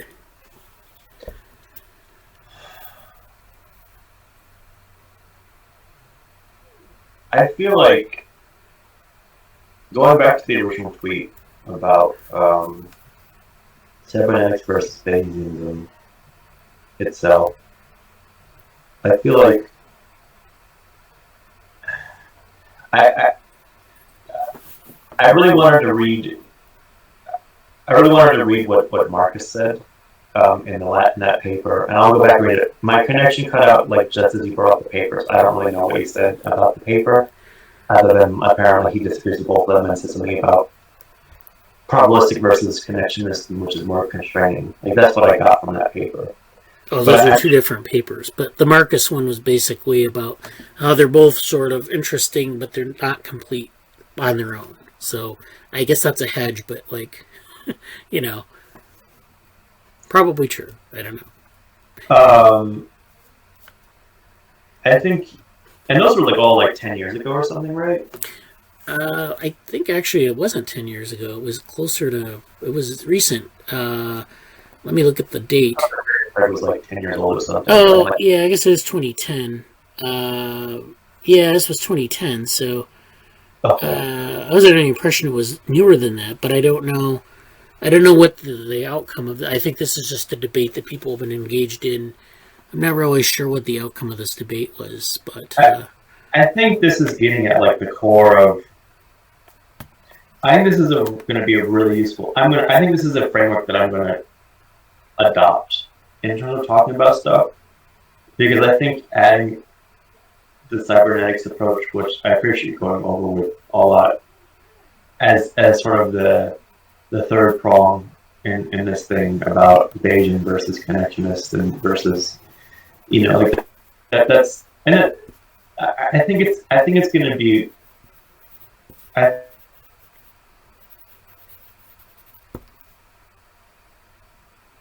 you cut out.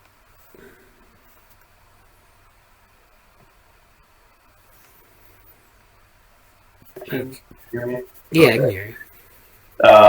I feel like those are going to be really interesting ways to offer like triangulation of, you know, hybrid AI, developmental AI, of cognition futures in a general sense, not just the name of my group thing. But like, I'm really curious to. I really want to go back and read everything that was today, because I think it's going to present. Honestly, this actually fits really well with what I was going to do for the embodied intelligence. Like this is like this. I basically submitted a flash talking about like a 10-year review of what's happened since.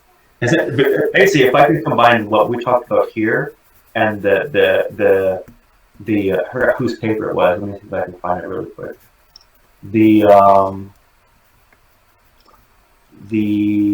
I think I put it here.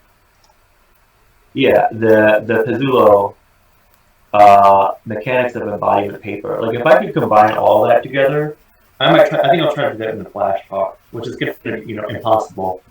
But combining this 10-year viewpoint is sort of really what I wanted to do for that talk in specific. And so having the foundation of these three, you know, or at least the two Bayesian versus connectionists as like, you know, 10 years ago, here's where the debate was, and a big debate. And we've had, you know, Jerry Marcus now, people don't know, like I think he's like professor at Washington University when he wrote that response article, and is what I think it said in I looked quickly at the affiliation, and now he's like doing his own company in robust AI, and he was basically like the host of AI Debate 2, and AI Debate 2 was sort of like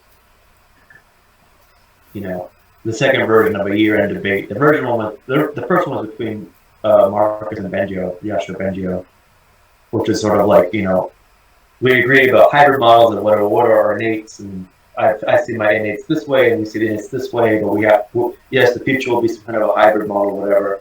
And AI, that was AI debate 1, and AI debate 2 was sort of like, well, okay, let's bring all these people on the table and talk about different perspectives on this process. And that was very interesting and cool. And the Lewis Lamb paper that I mentioned a few times, which is I'm gonna share my screen because they're all here in the folder conveniently. It's almost as if they were placed there on purpose. Okay, where's the Lamb paper? Garces and Lamb. Yeah. This paper is really interesting. This is sort of a recap of a bunch of stuff. I think I have it. Can I just quickly show this here? I don't know if this is gonna work. Probably won't work, but the neurosymbolic AI, the third wave, is kind of getting at this from. I'm starting to read this paper slowly and try to really slowly digest it, but just to kind of show this quickly. The neurosymbolic wave, the next decade in AI, and some of these other papers. Here, I'll show this one that came up. This has been a very, this just for people, just to know, this directly comments on the AI debates that I just mentioned. Okay. And so for people who want a little bit of a catch up in a paper form, this is good. This talks about Kahneman in the AI version of System 1 and 2, fast and slow. This talks about AIII. This is a very it's a very good summary of the debate when he talks about, and it kind of goes through the different sections of what he does. He talks about the current debate, organizing debate into different concepts like neurons versus symbols, and stuff here, and neurosymbolic systems, pros and cons, explainability, the debate. So this is a good overview paper, and I recommend this.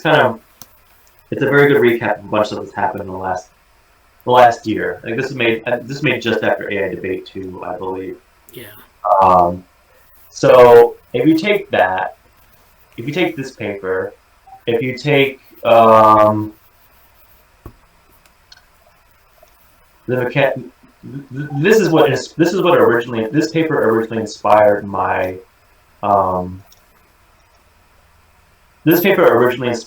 contribution to AI, the Embodied Intelligence Workshop.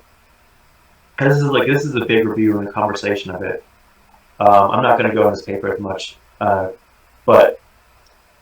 if you take those 2 papers I said and the 3 papers that you mentioned, I feel like what you have is you have a really powerful framework to view a lot of things that we're talking about, whether it's you can bound a lot of discussions in developmental AI. You can bound a lot of discussions that are, frankly, it reminds you a lot of Cording, like when Cording would get into his discussions about causality. A lot of the similar things would be coming up about connectionism and Bayesian and the point of Bayesian and Bayesian to help with causality, but its limitations are X, Y, Z. And he's very much on that team of causality, Matt. I wish I had my my New York Celebration of Women in Computing T-shirt on, but earlier this week I had one from for whatever reason I still have a shirt from high school, and it was modernism. It was we did a ModFest theme, and it's Y on it. As I kind of want to wear it as my causality Y T-shirt to reference things like Neuromatch hats back in the day. Yeah. But if you have these different things that frame the debate and spill over into neuroscience and spill over into neuroscience is its own as some of us may know, like neuroscience and causality itself is like own like, okay, you know, what do we actually know about the brain? And you know, there's a very, you know, just because we have this computational stuff, it's sort of like we can do this stuff with deep learning and these heavily convoluted black box networks. But it's like, okay, well, what's the causality here? What's the explainability here? What's the interpretability here? And so you see the different sides of the same problem. And I feel like the 5 papers that we're mentioning here, the 2 that I just mentioned, and the 3, the Marcus response, honestly, the Gary Marcus 20 like next decade ahead, like those 5 to 6 papers, I feel like those could very much be like annotated bibliography required reading for developmental AI talk. I think like, and also like Cognition Futures talk. There's a huge overlap between Cognition Futures there and developmental AI. Like those are like big time theoretical boundary points, and I feel like the space in between there is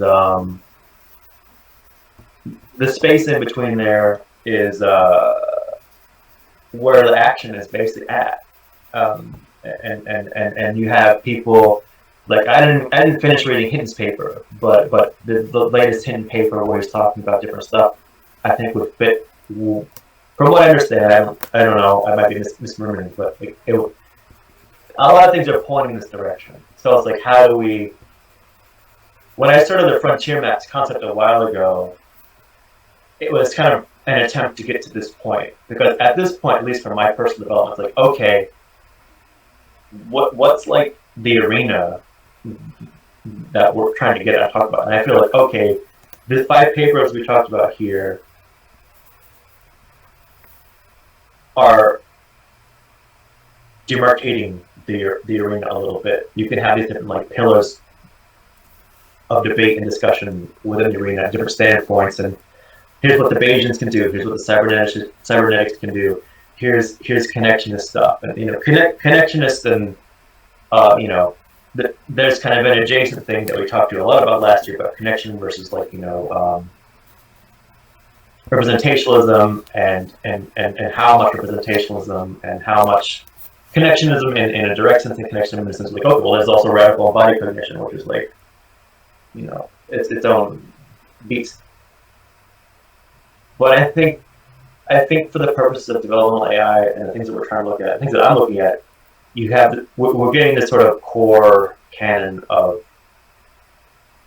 ideas. You know, the cluster of little mosquito gnats that are like circling around this stuff, and just like, okay, well, we'll kind of end that thing, and there's stuff going on there. So Yeah, that's a nebulous commentary, but you can see what I'm pointing towards. Hopefully. Yeah, definitely. So I wanted to make sure Krishna, if he had any thoughts on this, he had anything to say about it. Okay, this is, this cybernetic and Bayesian thing is not very much, versed in it. So I'll be, probably reading few articles and getting to know all this, what this stuff is about. So I have, nothing to add now. Yeah, well, that's fine. Yeah. Yeah. I just wanted to make sure, that you... I was just enjoying your conversation, so I have nothing more to add. Okay. Yeah, the Hinton paper that Jesse mentioned about the GLOMs, and so Hinton wrote this recent paper on where he proposed that we take like a connectionist model, or like what we might consider a deep learning model even, and structure it internally. And so he has this model called a GLOM, which is a sort of a way to structure it in different ways. And so I was going to talk about that paper. I think we've run out of time for that. So we might talk about that next week, but I have put that into the AN and BNNs paper, and we might elaborate on it a little bit there, because we already talked about some of the like heterogeneity of networks of ANNs and how that might be important for making them more biological, or so that'll be something we'll go through in more detail later next week maybe. We'll probably put that in the paper. But so I think this is a good discussion to continue on with. It's not something that's easy to grab onto. Like I said, the CogSci papers are very much rooted in their own debates. So they have like these debates that go on, but it's like if you're not tuned into it, you got to figure out what. And that's his own, like, I don't want to go too deep into this, but like that's part of where the frontier map stuff came from, because cognitive science is like this attempted conglomerate of like 6 different fields to begin with, and there's the Cognition Futures thing kind of started with this big critique paper by Nunez of like, what happened to cognitive science? Did we ever get to like a unified theory of like combining stuff towards cognition and so on and so forth? And it's like, well, maybe not. So what we're left with now is exactly this, and so I'm still extremely new. I don't intend to speak like I have authority about this, but at the same time, like, this is why, especially for this sort of cog science adjacent stuff, why I want to just get in the process of going through some of the papers that I mentioned, like the 2-minute paper, just blast it and talk about it and extract, not coarse grain, like read the paper, but like coarse grain nuggets to kind of supplement, because there's so many cracks and just like weird specific idiosyncratic debates in it, and it's sort of like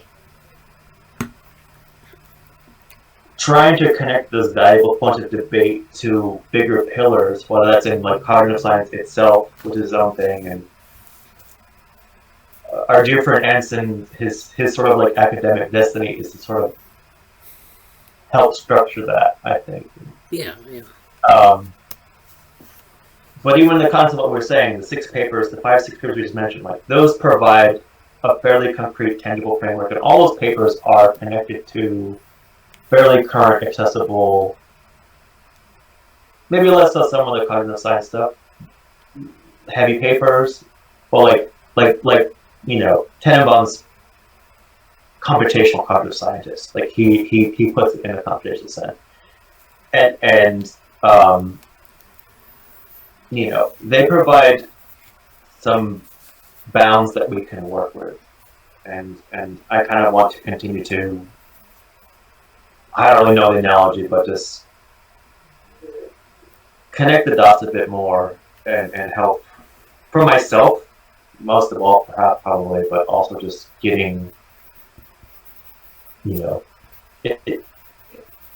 lot of this is currently fitting into the Developmental AI like macro project that's slowly evolving in the lab. But it's how do we get a coherent structure from all of these different things, and it is taking place. Like, you have these people advancing these ideas, and they're going to keep coming up, like the hidden paper and Marcus's decade ahead paper, and the Lewis Lamb paper kind of lays out. It's a good, if you have to kind of pick one thing to start with, maybe start with that and go to these other, just to get a current recap of what's being talked about, and then you can go back to these other things. And maybe I'll try to put something together where you go over these papers in a coherent sequence. And what do you take away from, if I'm talking about this, okay, we're trying to bound an arena of discussion with these pillars of Bayesian cybernetics, connectionists as like the 3 central pillars, and you have this other like debate discussion around it. Like, how can we use that as a platform to do other things? Maybe that's something I'll work towards, but I'm not sure yet.